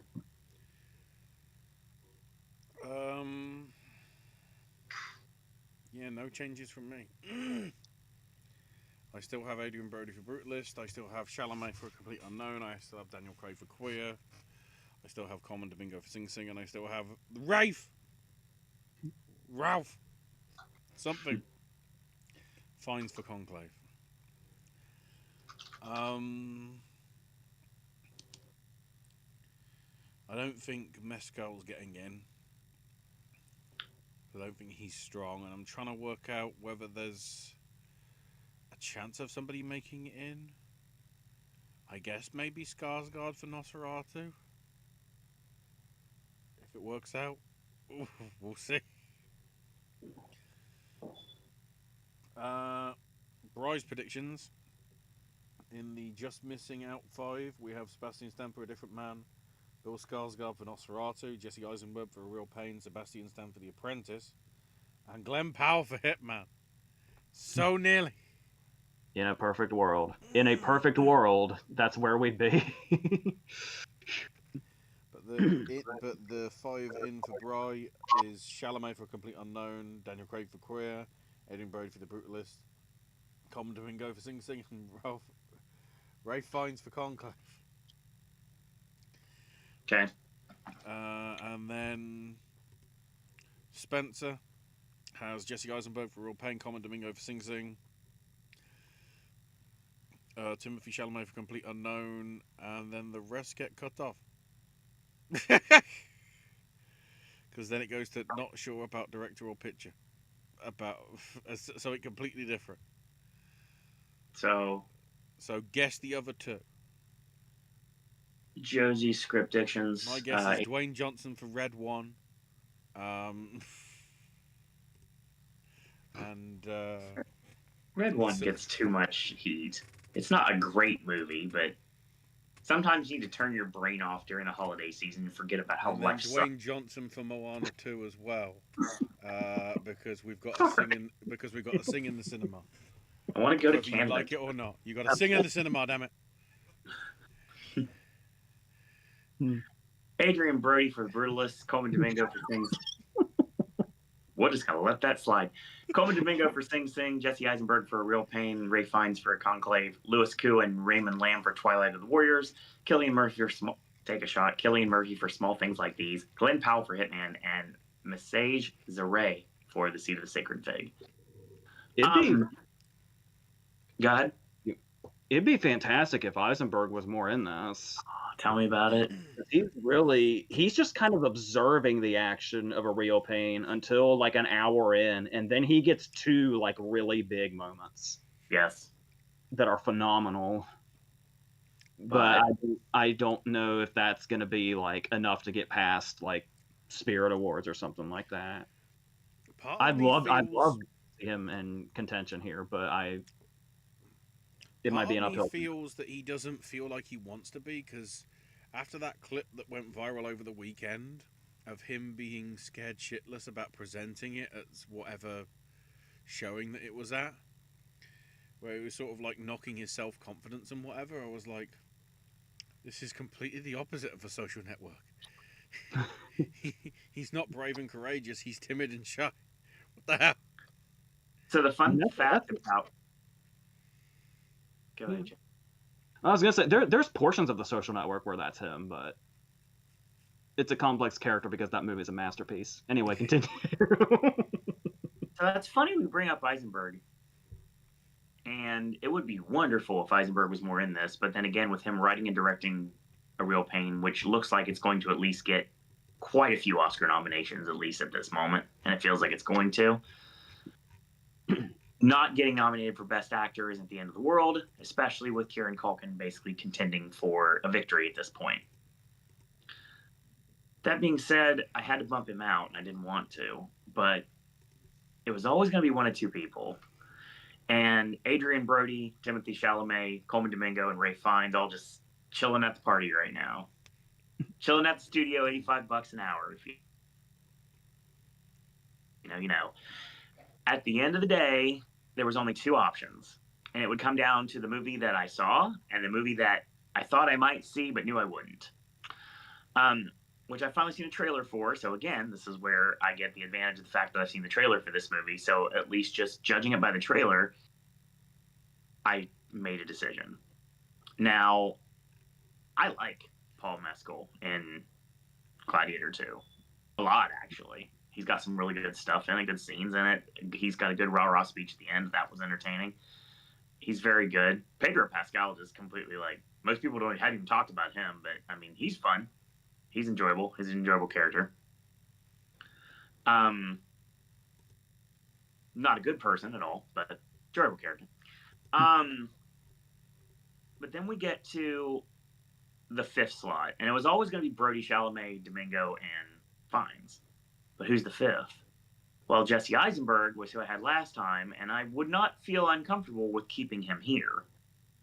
But at the end of the day, I'm trying to win this thing, and I'd like to win again sometime in the next century. So needless to say, I can't go with my heart, I have to go with my head. So I moved Daniel Craig into this lineup. I feel like queer is going to be a big deal, but I don't know if it's going to be anything more than Craig or if it's going to potentially bring other things along with it, like a screenplay nomination. That's another thing we've been talking about, that it could possibly like eke its way in a screenplay.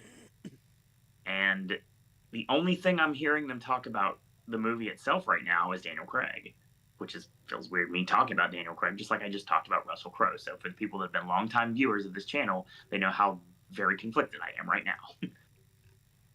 But yeah, for me, Queer has gone unseen. Like most people, I don't know anyone that's seen it. I don't even know if it's out anywhere at all. So it's coming out, I think, in the next month or so, I believe. I think its release date sometime in December. I could be wrong on that. Haven't checked. I actually have no idea. But yeah, that's my lineup, and I'm good with it. I feel like we've got four, and it's every year we have four that seem to be solid, solidified, 100% getting in, and then there's that fifth slot, could go absolutely anywhere. But this year, I feel like it's Daniel Craig, unless somebody proves me wrong. I feel like this is our five.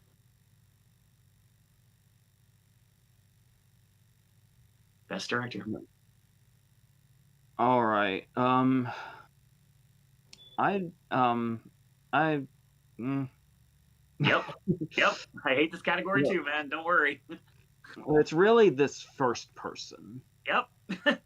Because like I said, the movie has gotten so divisive. But before the movie got divisive, I was pretty much all in on this person, and now I'm unsure. And when I look at the other choices, I don't know. Well, it was also watching the movie where I was like, he has to, I think. Because there's a very easy option I could put back in that I took out. Mm-hmm. But the list I'm looking at right now is the one I had last time. Okay. And I'm literally deciding right now if I'm going to make a last-minute choice to bring Villeneuve back. I was afraid you were going to say that. I think I'm just going to go with what I started with and leave it the way it is. So obviously the person I've been talking about is Jacques Audiard for Emilia Perez. Yep. Who seems like a no-brainer, but I don't know. It's so hard right now to tell which direction the movie's going to go in, where it started or where it seems to have been going lately. But we don't know what industry people think. That's the problem. Sure. So that's what we'll find out. Then Sean Baker, Edward Berger, Brady Corbett, Coralie Farjah for The Substance.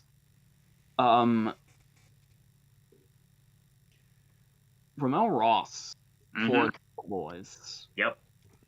I've been talking this whole time about Nickel Boys being just kind of like one of those historical movie choices. I'm actually not even 100% sure. Is it like a historical movie? I know so little about it. From the trailer, it kind of gets that vibe, but I've literally seen the trailer twice, and it didn't really resonate with me. So I only learned very recently about this first person thing. Mm-hmm. Is it like a diving bell and the butterfly thing, or what? That's possible. Because that's the kind of thing that potentially gets you nominated, right, in this category. So I had my eye on him, but once again, Nickel Boys is I'm so blind to Nickel Boys. I'm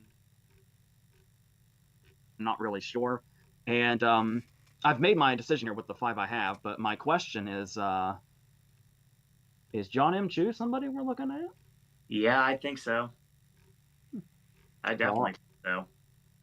Well, you know my 5. So... Well, you know my 5, so I will let you guys go on what you think's going on here. Well, the ABC Club is losing a member. I have kicked out Almodovar because there's too many other foreign people in here.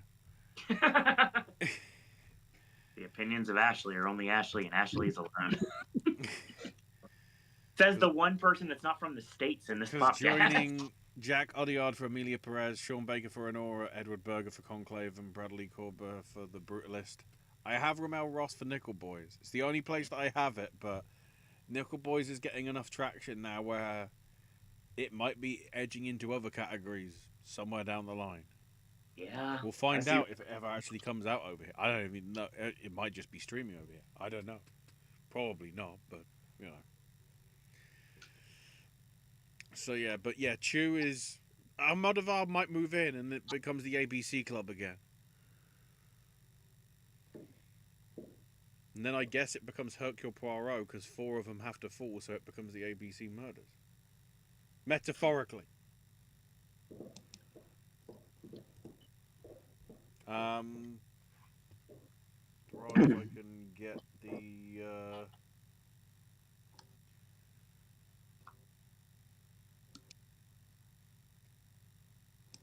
thing sorted. My internet, losing tablet internet. For directing, the 5 missing out are Complete Unknown from James Mangold, Greg Crudder for Sing Sing, Denis Villeneuve for Doom Ba Doo, John M. Chu for Wicked Part 1, and Coralie Fargier for The Substance. But the 5 in, so at the minute, are Edward Berger for Conclave, Pedro Almodovar for Room Next Door, Sean Baker for Honora, Moana Minora, Sador Minora, Amelia Perez from Jack Audiard, and Bradley Corber for The Brutalist. And then Spencer has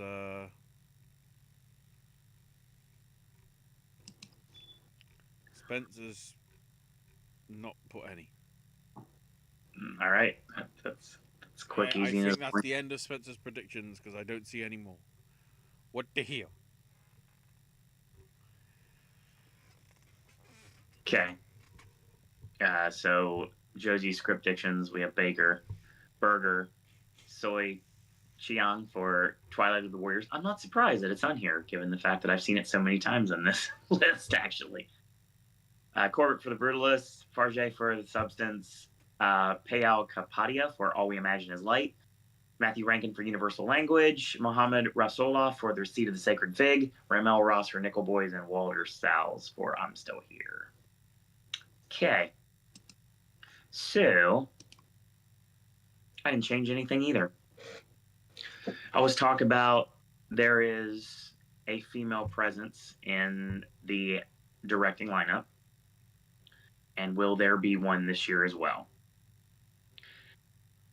I like to believe yes, and I believe that it's not just wishful thinking when I say that me and AJ's predictions are exactly the same. Oh my. They were before, they still are to this day. But James Mangold, I feel maybe somebody in this conversation, depending on how Complete Unknown goes. I could see a DGA spot for Mangold, actually, if Complete Unknown is something that does really well. They could get DGA, WGA, and somehow get nominated. Well, and get PGA, so then it would be in the literal conversation. DGA does always have a couple of curveballs. Yep. I think that's where Farge comes in. Everybody's going to completely forget about her, and that DGA is going to get her in. Yes, I champion it. I champion Greta, and I always have, and I always will. But at the end of the day, I feel like this year we have somebody that's a lot stronger that I feel like is going to do something in this race. Ramel Ross here is definitely in this conversation, and I thought about it. I really did. But again, I don't know. It's like we talked about earlier. I just don't. It's not like I don't have faith in Nickel Boys. I just don't know where to put it, or to put it anywhere at all. And I feel like I'm definitely missing the boat on it, and it's going to be me jumping the train at the very last minute, like it is every single season. So yeah, Audiard, Baker, Berger, Corbett, and Farge. Credits. Best Picture. Once again, I would like to think everything we said up to this point explains these, so all I have to do is list them, and you'll say, yeah, that makes sense from what you said. Dynamite drop in, Donnie. Honora, The Brutalist, Conclave, Dune, Amelia Perez, Nickel Boys, A Real Pain, Sing Sing, The Substance, Wicked. Ashley. I have The Room Next Door moving out. You can guess what made it in. So we have Honora, The Brutalist, A Complete Unknown, Conclave, Doom Part 2, Amelia Perez, The Piano Lesson, Sing Sing, The Substance, and Wicked Partner, the film where apparently you've got to take your phone out and film the last 2 minutes and share it on social media to ruin it for everyone. Do you realize... Why are you film audiences becoming such utter twats? This is a public service announcement. Don't be a dick. Wow, So, that was echoing because of the Pepsi cans. It was like, oh god, sound effects. Do you realize how many movies are spoiled by YouTube thumbnails now? Thumbnails. I mean, to some extent, sometimes the trailers do it them fucking selves.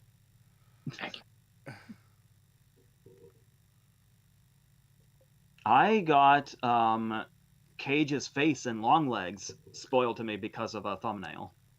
Yeah.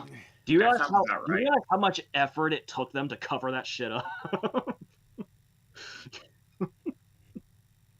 As someone that kept a secret vacation for 2 years, literally, before the reveal was made, I know exactly what it means to cover up something for a long amount of time.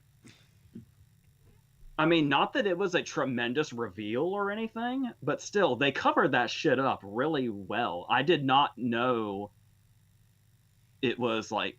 It wasn't until the movie was released digitally that I knew what Cage looked like in it. Right? Go ahead, Ashley. Well, yeah. I did my PSA because, yeah. Well, also... It's not as bad with, like, the whole, singing deal, because it depends how sort of... I find it hilarious that bloody Dwayne says, oh, sing Moana 2. Nobody knows the songs. That's an accurate statement as well. If they just reused all the other songs, they're like, well, we made a remake. Considering how the reviews have gone, maybe a remake would have been... Oh, wait, probably not. As they're rightfully saying, if you can't find an animated sequel with a good enough story, why are you doing a live-action remake at the original? Looking at you, Snow White. Oh, no.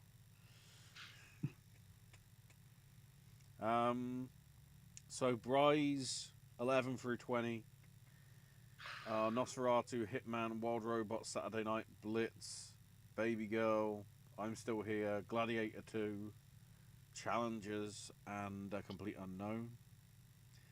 And then the 10, The 10 that are in are The Substance, A Real Pain, The Room Next Door, Wicked Part 1, Conclave, Amelia Perez, Doom Part 2, The Brutalist, Honora, and Sing Sing. Josie's script dictions would be All We Imagine Is Light, Honora, Brutalist, Conclave, Dune, Amelia Perez, I'm Still Here, Nickel Boys, Nosferatu, Real Pain, Seed of the Sacred Figs, Sing Sing, Substance, Universal Language, Twilight of the Warriors. Me thinks Twilight of the Warriors is going to do quite well on her the end of the year video. I made one change.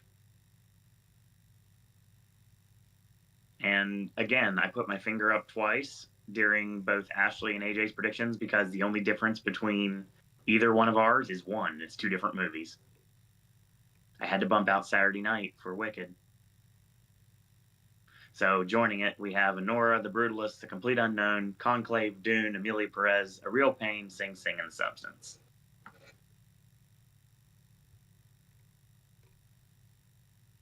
All right. That's our predictions.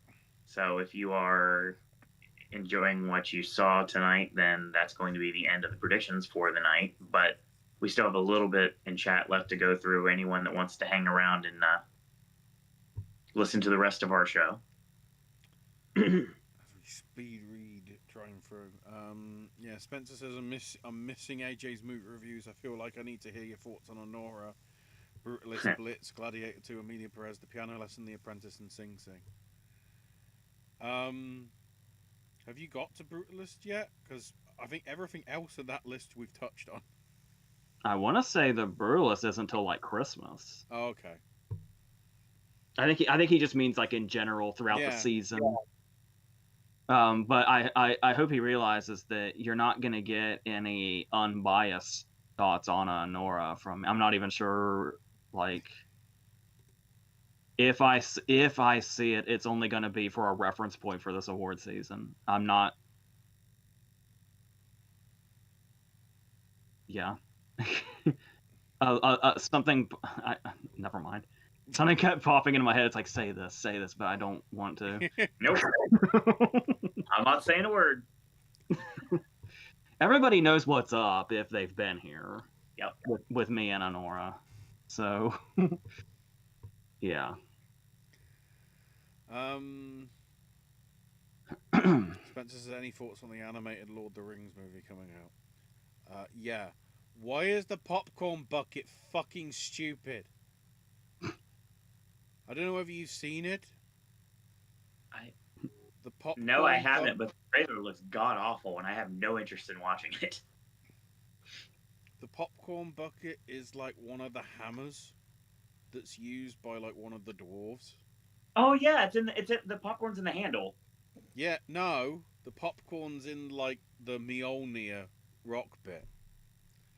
The problem is there's a handle on it as well. So the popcorn bucket is 2 foot long. The actual bit with the popcorn is normal. But the bucket in total is 2 foot long because of the stupid handle that's on it. I'm sure I don't have to worry about anybody around me. Or was it part I can't remember. Dear God. The one with the tentacle and the weird stuff started the trend of weird-ass popcorn buckets.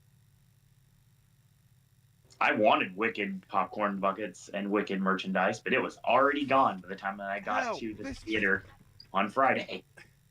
This bloody... Hang on. What is it? This bloody thing that I got from issue 1 of some, like, body thing, because it was only 99p, and I was like, I can make a joke with it. Alas, poor Yorick, I knew him well. And all that. I might as well do this. Take out the half a brain in there. Thanks, Sid. And, you know, if you repurpose this... If I can get the bloody lid on. No, I can't. Oh, that's close enough. This is practically the bloody Sonic the Hedgehog free bloody popcorn bucket that you're getting in a month. From what I just saw. It's not, you know, it's not going the blooming Deadpool and Wolverine, you know, mouth direction and whatever. Thank Lord. Stupid. Or maybe they should with the bloody original Sonic 1 that we got. That weird bloody monstrosity that was the Sonic 1. You know, the original Sonic before they rehashed it. But yeah, that's my only thoughts on that, you know. Be interested to see how they're... I get it. I'm trying to rant now before I don't have to do it at Christmas when it doesn't feel the right time. Thoughts on the King, Robert Eggers? I mean, he hasn't done bad Not stuff a so far. conversation. I really liked and took to The Witch. The Witch was a great... Oh, and you and I saw The Witch at like... Wasn't it like 11 o'clock in the morning or something? Super early, yeah. And it's the only Eggers movie I think it's the only Eggers movie I've seen. I don't know why. I kind of loved that. Because, like, nobody was there except, like, these two people over here. Yep. So it was almost like, is this real? And it was amazing. I love it. I will never forget the first time I saw that shot of the witch ascending in the moon at the beginning. That's one of the most amazing shots I've ever seen. And Black Phillip became iconic like right away. Oh, yes. Of course. Amazing. And I fucking love The Lighthouse. We've talked about that a number of times. I never saw it.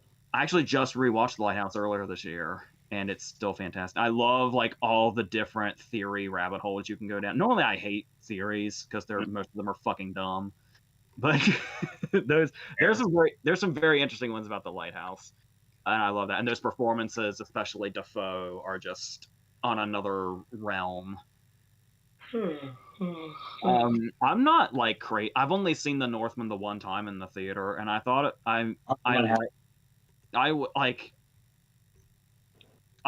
this is such a cliche thing to say, but I liked looking at The Northman. The Northman looks incredible. Yeah, the I don't know. cinematography was top notch. The movie was not a fan. Yeah, I mean, there's not much story there because it's not you can't even say it's Hamlet, which is funny with what Ashley was just doing. Alas. But it's based on Shakespeare's basis for Hamlet. It goes that far back.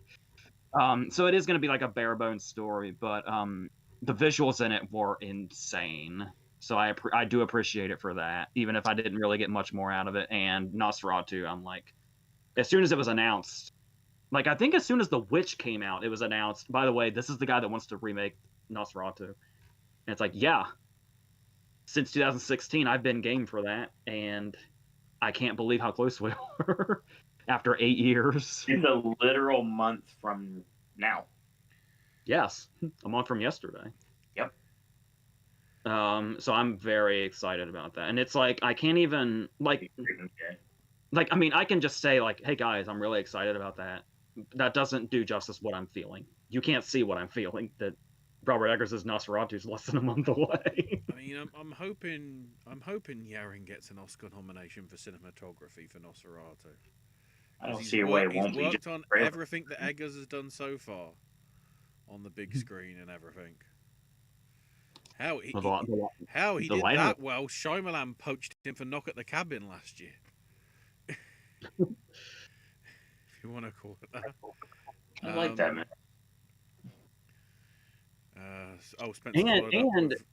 Spencer followed up with Eggers is a freaking man that's a gift from the heavens. So. You know what else I love about Eggers? I think I mentioned this when I reviewed The Lighthouse. And it might sound like a backhanded compliment, but I don't mean it that way at all. This is to me, I think this is pure compliment. I guess it is a little backhanded, but I don't mean it. When you look at his movies,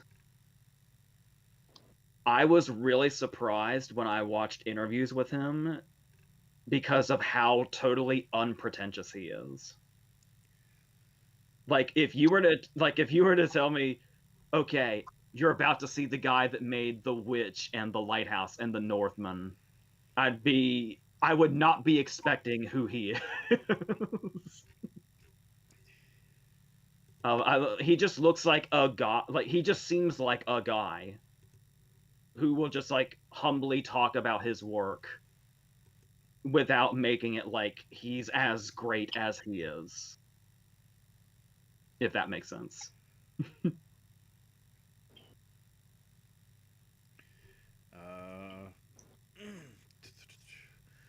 Spencer says I got to see Baby Girl earlier this year. Kidman and Dickinson are hot as hell. Kidman is the most talented, beautiful actress we have. 3 cheers for her. 3 cheers for AMC as well by default. I'm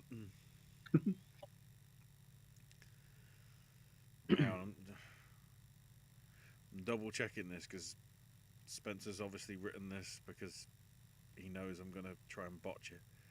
I'll be watching on Christmas a complete Nosferatu Baby Girl Unknown. Yeah, it's going to be a long-ass movie day. But trying to get them to line up does is that mean super you're going to watch the first sure half of A Complete Unknown, but then see Nosferatu and Baby Girl, and then see the second half of A Complete Unknown? Favorite movie traditions? Favorite movie traditions around Christmas? Spencer asks.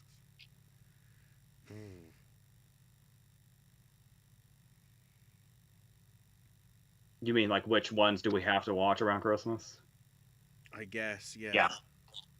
For me, it's Christmas Vacation at the top, then A Christmas Story, then The Santa Claus, then The Polar Express, with It's a Wonderful Life and The Original Miracle on 34th Street in there somewhere. I have a lot.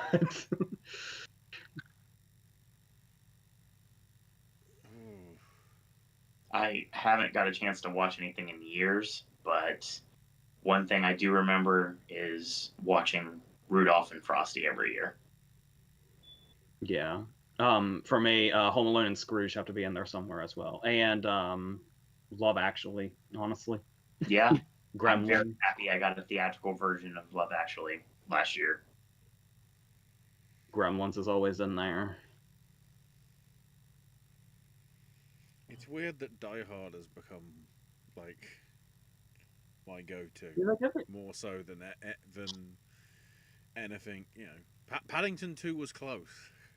I don't know whether Paddington and Peru has tarnished that to some extent. Elf used to be annual, but I think I got a little sick of it. I'm sure it'll be back. It probably didn't help that over here the entire sort of elf stuff basically became one of the supermarket's whole advertising. And ironically, this year it's all about gnomes, so I guess, you know, different sort of elves. It's not a full-on tradition, but every now and then I'll throw Die Hard into the mix for sure. Well, the thing that I like, I don't know who's got the rights to Die Hard 1, but BBC in the week before Christmas is showing Die Hard 2, which is also technically a Christmas movie. Yeah.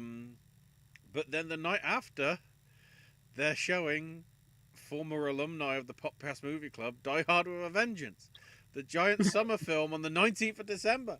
Yeah!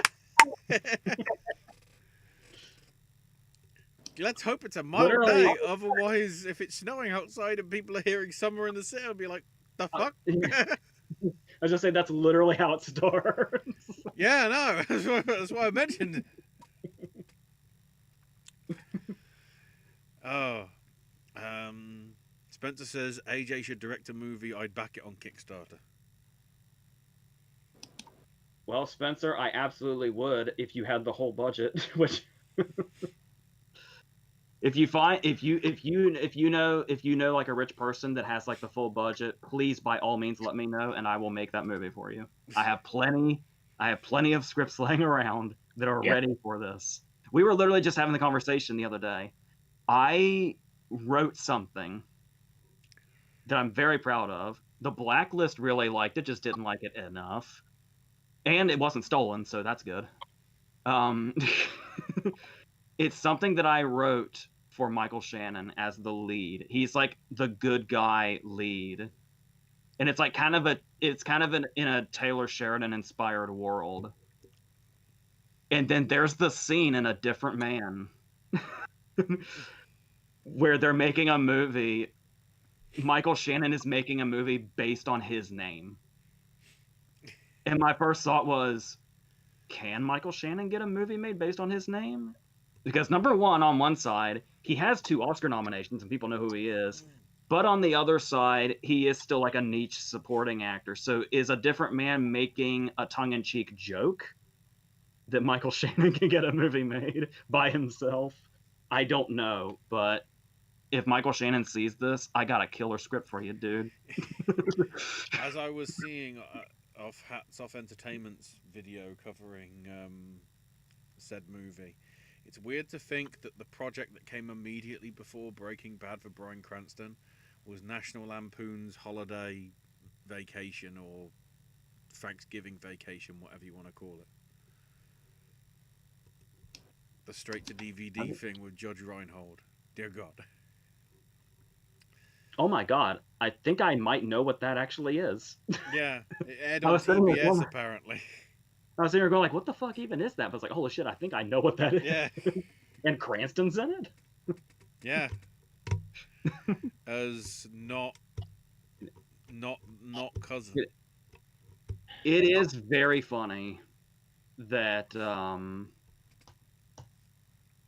2 years before Breaking Bad started, both Bryan Cranston and Dean Norris are in Little Miss Sunshine, which I believe is partially in New Mexico. Bryce is one of This them. time of the year. Let me double check. Okay. We had a blip in the Matrix. OBS disconnected for whatever reason. I know the internet didn't disconnect, so I don't think we missed anything substantial in those 10 seconds. Josie says, first time watches since last Made from 2001. Destry rides again. Zoo, Warriors from the Magical Mountain. Alias Jesse James, Prince of Broadway, and Peeper. Bry's 2000 movies to catch up on. Up in the Air, Frost Nixon, Letters from Iwo Jima, Inglorious Bastards, House of Sand and Fog, Closer, Gosford Park, Blood Diamond, Counterfeiters, Oh Brother Where Art Thou, Notes on a Scandal, and The Lovely Bones. I like a lot of those movies. Josie's other first time watches: Car Wash, Tango and Cash, Ball of Fire, Out of Towners, Jewel Robbery, and The Linguini Incident, along with Backdraft and Strange Days. Wow. Interesting. Strange Days is the favourite so far. Amazing. Spencer asks which dead act. I mean, it's 2 separate questions, but I'll bung them together. Which dead actor or actress would you like to direct? John Hurt or Maggie Smith? Because I think if you gave them anything, they'd do a bloody good job with it, no matter what it was. My answer is really cliche. Philip Seymour Hoffman. That's fair. Other than Hoffman, it would be, because I don't want to step on AJ's toes on this, but it would probably be Alan Rickman and Phil Hartman. I was just thinking about somebody else the other day that was no longer here. Ray Liotta would probably be up there for sure. Don Adams, Adam West. That's going to drive me crazy. The person I was thinking about before, I'm going to remember them long after we've signed off, and it's going to piss me off so bad. Let's keep naming off dead people.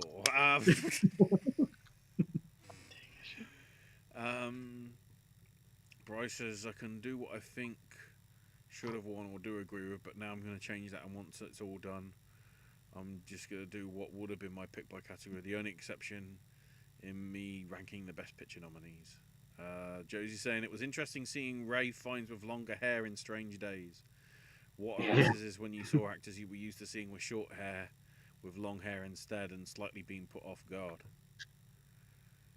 Ooh.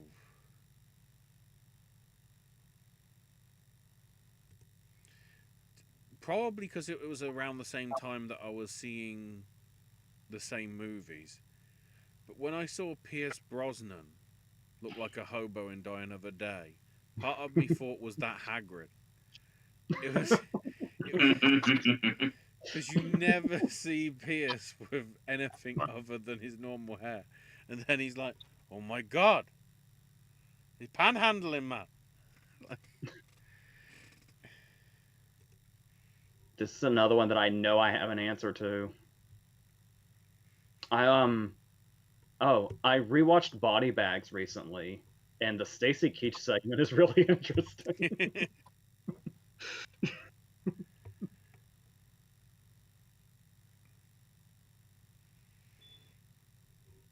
Although, no, I just realised the obvious one. Whatever bloody haircut they gave Bruce Willis at the end of Lucky Number 11. Be like, Yeah. what the hell is... Which beaver did that walk out of? Like, what the... Holy shit. Josie's favourites of the year so far, mostly in no order. First, apologies, AJ, but she's got an aura. Furiosa, Ghostlight, hundreds of beavers. Chicken for Linda, The Substance Touch, A Real Pain, Conclave, and Kinds of Kindness. I finally watched Hundreds of Beavers like within the last couple of weeks. Mm-hmm. First of all, I didn't know what I was expecting, but it wasn't that. I think it's a really great concept, and its execution is phenomenal. I don't know. This is a common criticism too, so I'm probably just this is boring to hear. But why is it, I don't know why it's so long. That was for sure an 80-minute movie that's a half an hour longer than that. that middle portion's a bit of a slog, but it was a fantastic execution of what the idea was. So there's that. Also, another thing for the long hair one, Chris Pine and Stretch really took me by surprise. Joe's friend absolutely loved Honora, obsessed with Mikey Madison and Yura Borislov's characters. Also saw A Real Pain last weekend, which was also really good. Yes, let's talk about let's do that. Let's talk about A Real Pain.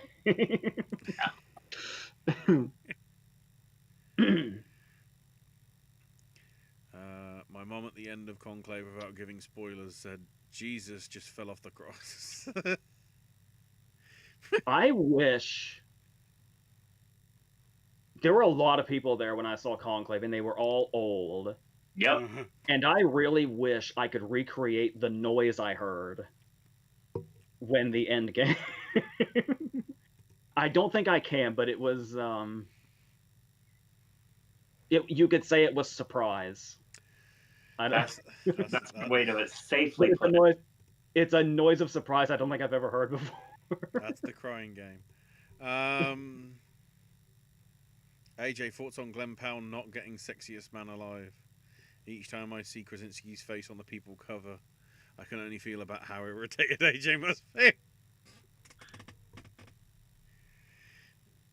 Not that I think about that title a lot, but my first thought was it seemed kind of random. Because apart from If, I feel like he's been kind of off the radar. I know. Oh. It disconnected. I'm hoping to get it to reconnect. Oh no. Is the show over then? No, it reconnected. Okay, Once good. it, I It's don't know what it is that's causing it, because I can't It's like actively the check my internet at the same time. It's like the short-term memory loss theater sketch from Saturday Night Live where Fred Armisen made Bill Hader break by improvising. So is the play over? That's what this feels like.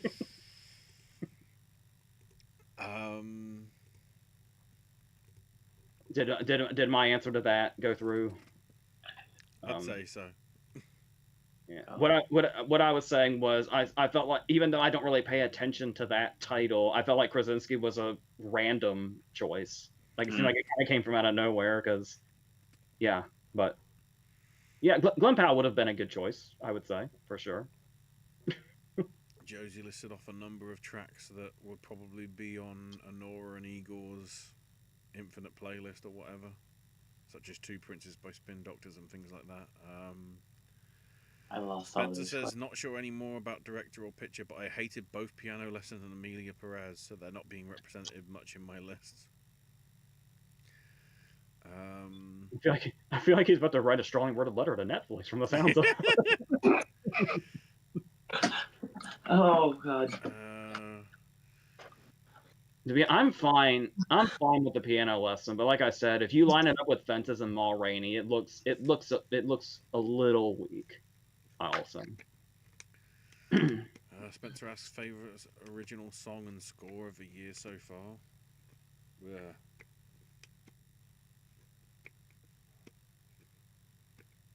I mean, on the score front, probably something like Dune, The Power of Zimmer.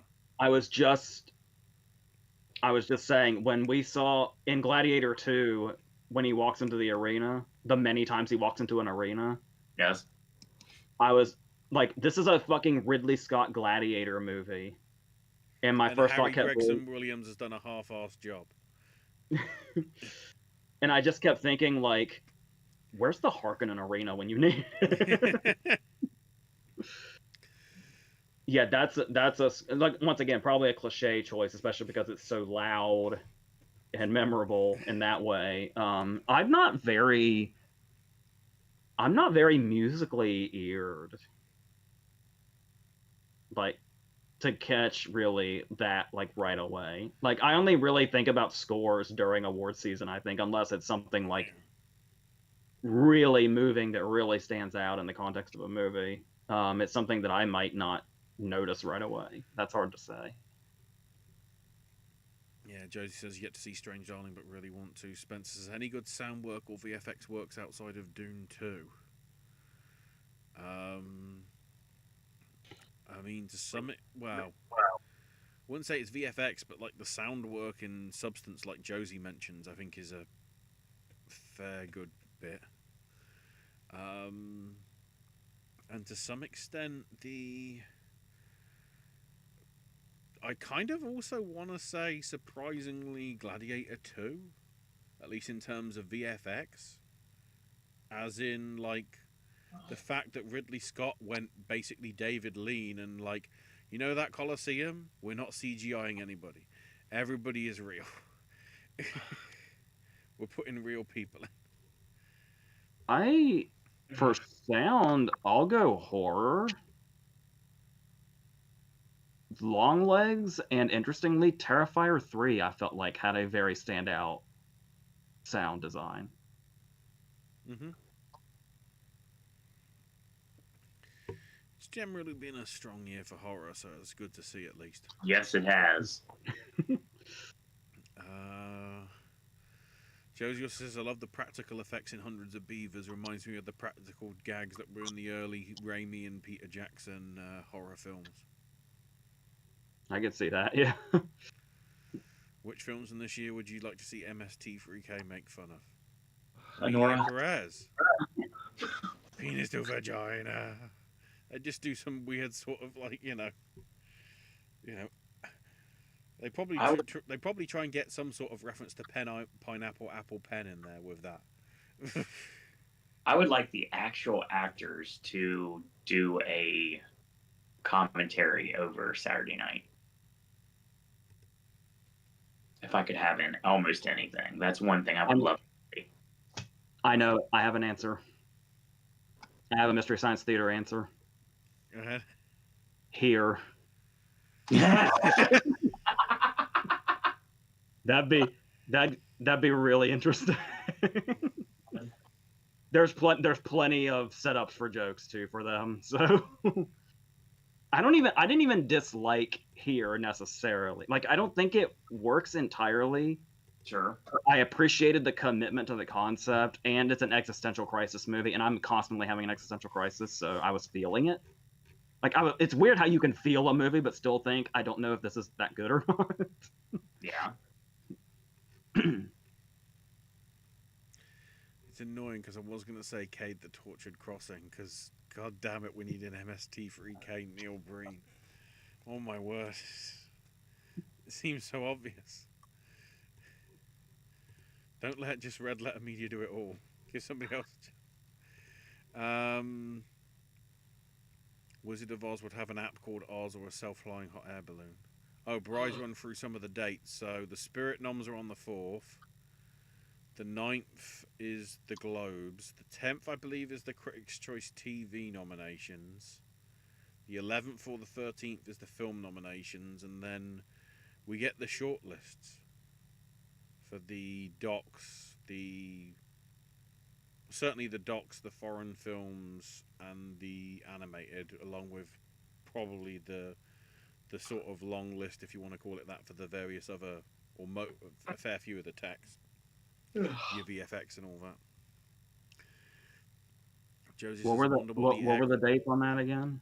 What was the date on the short list or the I think long it's list the thing? 17th. And then back on Thursday, we got the animated list as well as the first round list for International Doc Feature, yeah. Which I had a look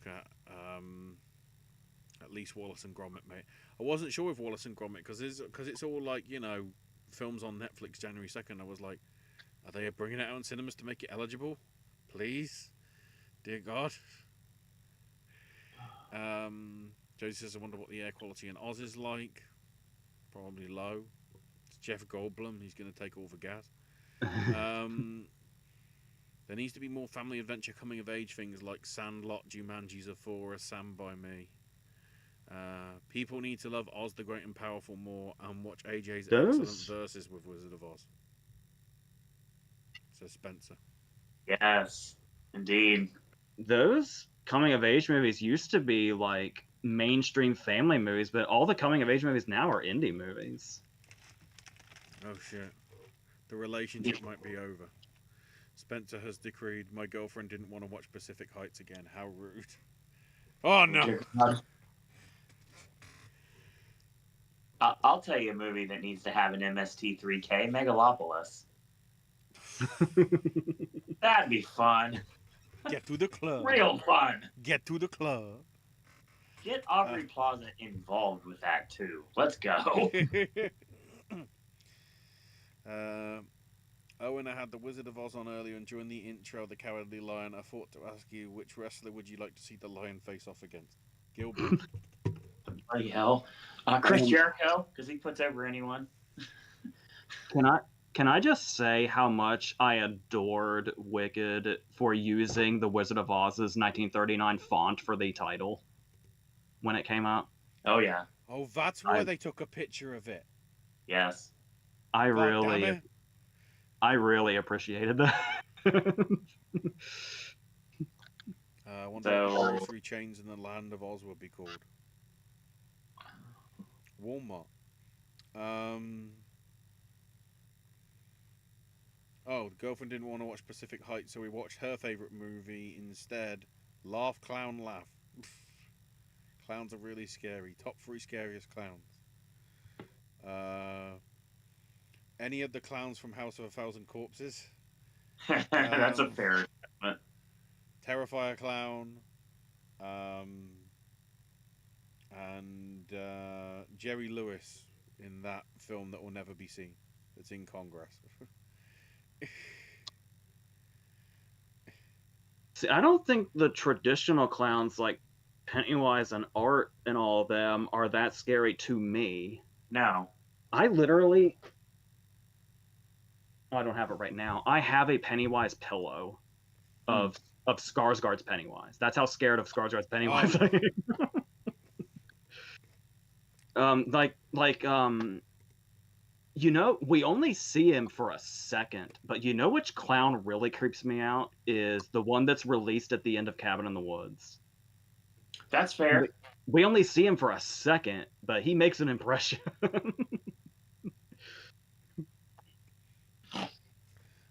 The surgeons in Pee-wee's Big Adventure, they're freaky. The surgeon and the paramedic clowns, those are fucked up. Spencer says, AJ, have you seen any of Doom Prophecy yet? I was trying to decide if I was going to watch it or not. I haven't, but I was still thinking about it. Spencer says, great show, very fun. One bit of Tango and Cash trivia from Josie I'll mention. The scene where Tango faces the oncoming truck with nothing but a gun was borrowed from Jackie Chan's Police Story. As a response, Chan would later reference the makeshift zipline prison escape moment in a scene earlier in the third installment of the Police Story series in Super Cop. Oh, wow. Oh, Spencer said Rango, weird looking animal. Yeah, don't you forget it. I want a Rango bloody too, damn it. If this year's all about the sequels with the top 10 films being sequels, why don't we get a Rango 2, damn it? Would Rango 2 be like, would it follow the two Jakes? Or Probably. Maybe. I mean, we are getting a Bad Guys 2, and I'm super happy it's going to theaters. I kind of feel I'd like to see, like, I know it's not exactly the same as Chinatown, but what if the Rango basically became the conversation? Rango destroying the hell out of whatever it is because of some literal bug, not like a listening bug, just an actual bug, and then he eats it. I would watch a Rango version of the conversation every day for the rest of my life if they made it.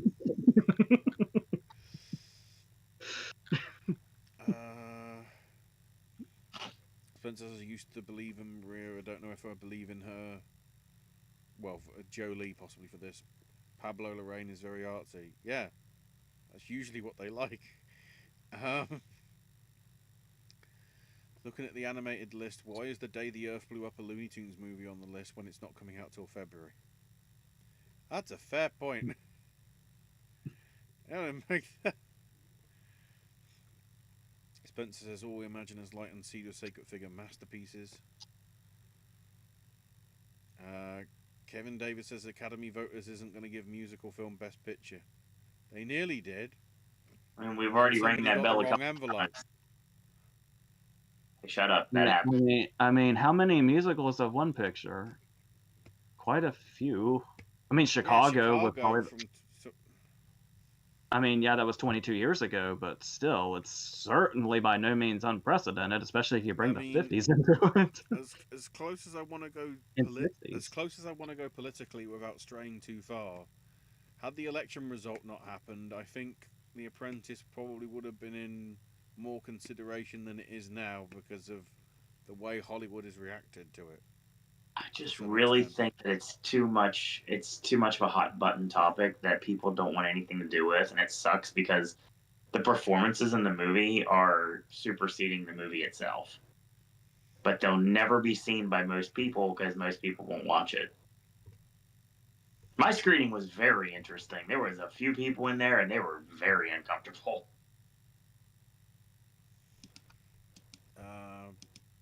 Kevin also saying, which is a new name, so thank you for Kevin for coming in and watching this. Searchlight will get Oscar noms for A Real Pain and Complete Unknown. Yep. I'm just looking at the bit.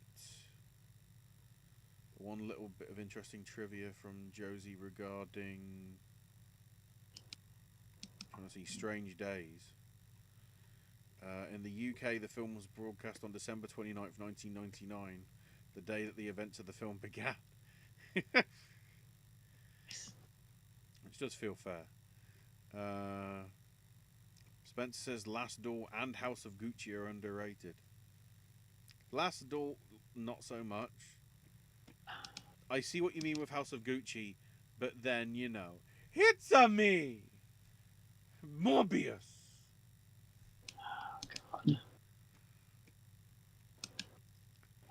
Moana 2 was originally supposed to be a TV series on Disney Plus, and then it became a sequel instead. I'm not looking forward to it after what everybody's saying. I may have to change my plans for Friday. Reviews aren't going to stop Moana 2 from making money at the box office. No, but I don't think it'll be as much money as Disney thinks they're going to get from it.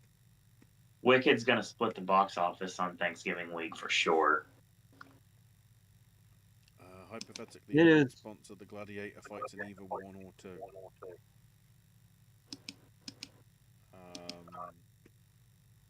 whatever the Roman equivalent of Home Depot is. Imagine all the work they've got to do to put the sets up and everything. Dun, dun, dun.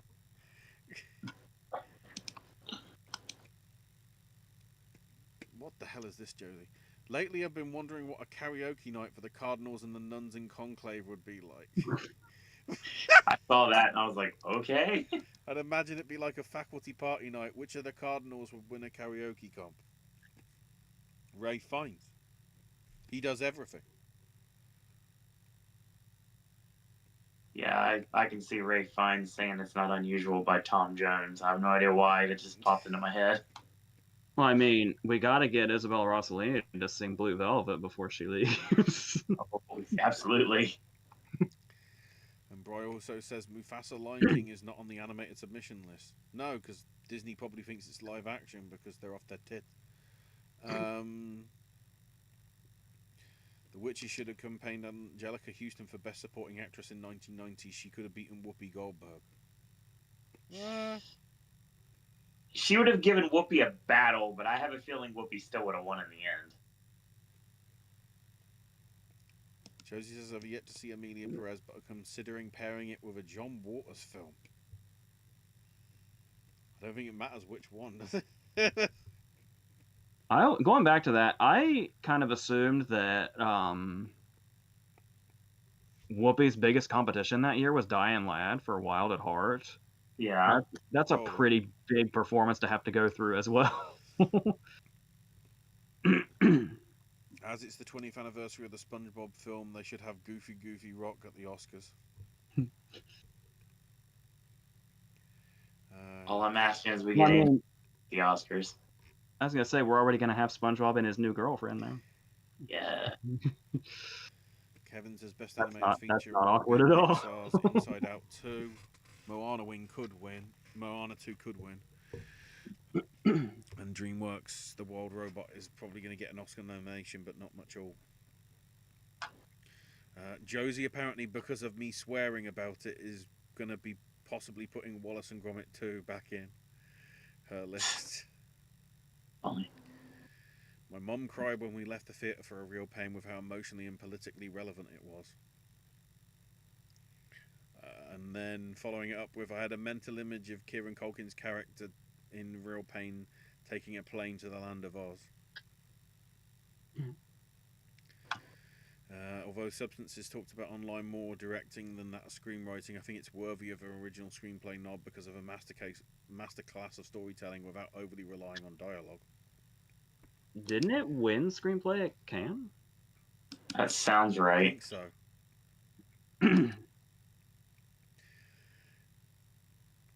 In a talk with Joe Dante and Josh Olson, Farja mentioned that a film that inspired her screenwriting as far as not relying on dialogue was Duel. Nice. Good job, Spielberg. Bry asks, is Rossellini in Conclave about the same as Judd Hirsch in The Fabelmans?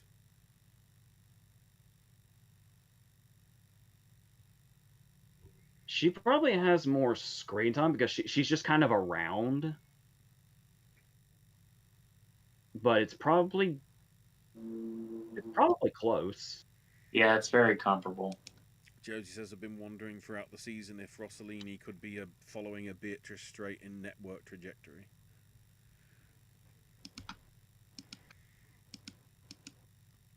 That would probably be a lot, but we also live in a world where Laura Dern won for Marriage Story, so I don't know what's going on. Oh, a nod to Mr. Top Hat saying, if you think about it, Glinda wasn't supporting Elphaba until like halfway through. And then there's also put Macklin, Culkin, Tucci, Washington and Pierce for supporting. And Bryce says Kieran Culkin in his lead performance. Following on from Ariana Grande and her lead performance and Zoe Saldana in her lead performance. Both. All correct. Other than Saldana, do you think there's a possibility the Globes could have Grande and Culkin go into leading? Because the Globes are notable for putting some in the right categories. And even putting some supporting performances in leading just for comedy and musical. I could see Grande doing that. Mm-hmm. I think Samuel L. will get in at SAG because of who he is. Top Hat also said Gascon, John Baptiste, Jolie, Madison, and more. I guess that's in terms of the lead actresses.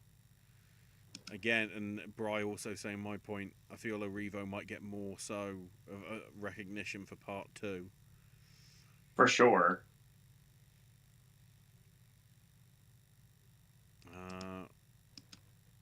Bako Rakura says, "What can they say except they're welcome?" And then a buffering symbol. Oh wait, it's Netflix. And Bry says, "Oh yeah, I forgot to mention Warner Brothers ain't doing shit with Juror number 2." Yeah, but the people that have seen it aren't complaining. Hi, I'm people. And speaking of Daniel Craig, the Bond producers got the Irving Thalberg Award at the Governor's Awards. Apparently. Speaking of PGA, I do think Gladiator 2 will make it in and figure out what Gladiator 2 is, what's going to be in the Oscars. Maybe Gladiator 2 is Black Panther Wakanda Forever, one acting nod, a bunch of techs, and a PGA nomination. Not much else. That Possible. That's a very good comparison, I think. I this might be a year that PGA does not match the Oscar lineup. For a change. That's usually typical. There's usually one difference. Wasn't there there was just one year recently where it did. Right. But I think that's unusual, right? There's usually one or two outliers. But yeah, that Black Panther 2, Gladiator 2 comparison, I think is pretty spot on. Oh, and Bryce says not just a Moana remake, but also live action How to Train Your Dragon. And we've only seen the teaser for live action Lilo and Stitch, but at least the design of the character looks good. I have notoriously hated How to Train Your Dragon, and I didn't like the movies. And this is coming from a big America Ferrera mark way before anybody knew who she was. The thing is, I never liked that movie, but I will say the look of Toothless in the live action is fine. Okay with it. I'm not interested in this movie at all, but it's something that I'm probably going to have to be forced to see at some point. That was supposed to be on the Disney princesses. That was Eisner's idea with them getting married, Donald getting the crowns and the princess receiving the babies, and featuring a lot of Disney characters. Oh, Josie says thoughts on Deep Blue Sea. Which one? Well, if it doesn't have "the" in front of it, it's the shark movie. I mean, yeah. Is it? I don't know. That movie. If we're talking about the shark movie, we have to be talking about the shark movie today. It is super fun. Yes. And I also love it. I remember when it was seen as like this really insanely gory movie when it first came out, and when you watch it now, the CGI deaths are so shoddy and so ridiculous looking. But the thing I love Deep Blue Sea for most is that it started How Did This Get Made, calling Stellan Skarsgård Stellar Skateboard. And they even made merch for it of Stellan Skarsgård riding a skateboard. Dear God. I still like though that introduced the idea of like the big name star that was in it getting bumped off halfway through. It's like, well, Samuel L's going to make it. Oh wait. It's actually still to this day, I'm genuinely surprised when Saffron Burrows dies at the last minute, because she has such final girl energy the whole time. So they do it. They don't get enough credit for doing that twice, actually. Josie asked me, have I read any of the fantasy stories by Lord Dunsany? I don't think so. I'll double check on what he did. Meanwhile, last comment before saying thanks for letting me participate. Josie informs us that Chuck Palahniuk's got a new novel out called Shock Induction. Does intrigue me. That sounds like the title of one of his books. Yeah. It does seem probably, that sort of stuff. And then I think that is everything. Chat is done. So, yeah, we bring up one, Chuck, and I'll bring up another one too. Apparently, before we went live tonight, we found out about the passing of Chuck Woolery.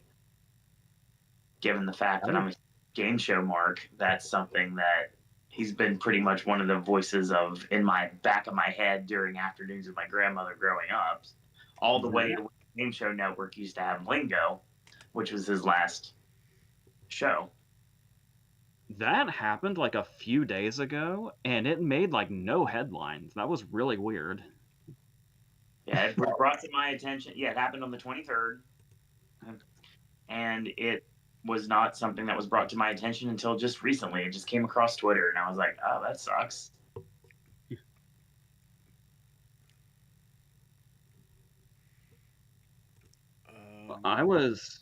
I was hoping we'd probably be finishing around 9:30, so this is like fantastic. All right. So yeah, in theory, then when the next time we meet, we'll actually have way more help than we've had so far.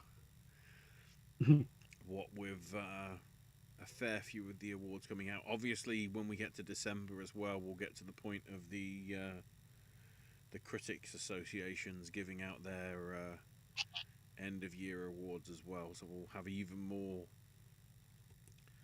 idea and skew as to what's going on. Yeah, we're looking of course, at. it literally is the films that are coming out on the 25th of December that the press aren't properly being get to show until it's too late. I feel. Let us not forget, as far as the Critics Awards go, Charles Melton would like to send a message that says, "Don't believe everything you see," right away. Yeah. So. I'm interested to see as well when we find out who's getting the Carol Burnett Award. Given that we do know the Cecil B. DeMille and everything. And that's what, we're going to be discontinuing that as well. I don't know. So yeah, it'll be an interesting, we'll probably have an idea of who's hosting a lot of the things as well.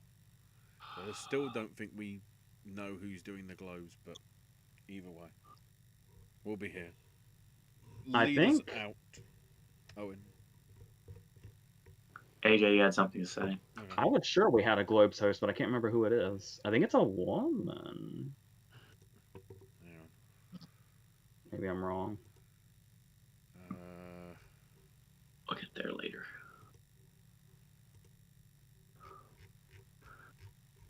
So. Oh yeah, Nikki Glazer. Yeah. Be hosting. So we'll be back with more video content from AJ sometime next month. Yeah. And we'll get to that. Ashley will have more content of his own sometime in the next month or so. I've got the videos that need to get queued up, and then they'll go in wherever it fits in the schedule and everything. And oh yeah, by the way, don't think I'm not extremely ecstatic, even though I'm yawning right now, about the performance of our Terrifier series video. That is done exponentially better than even I thought it would do.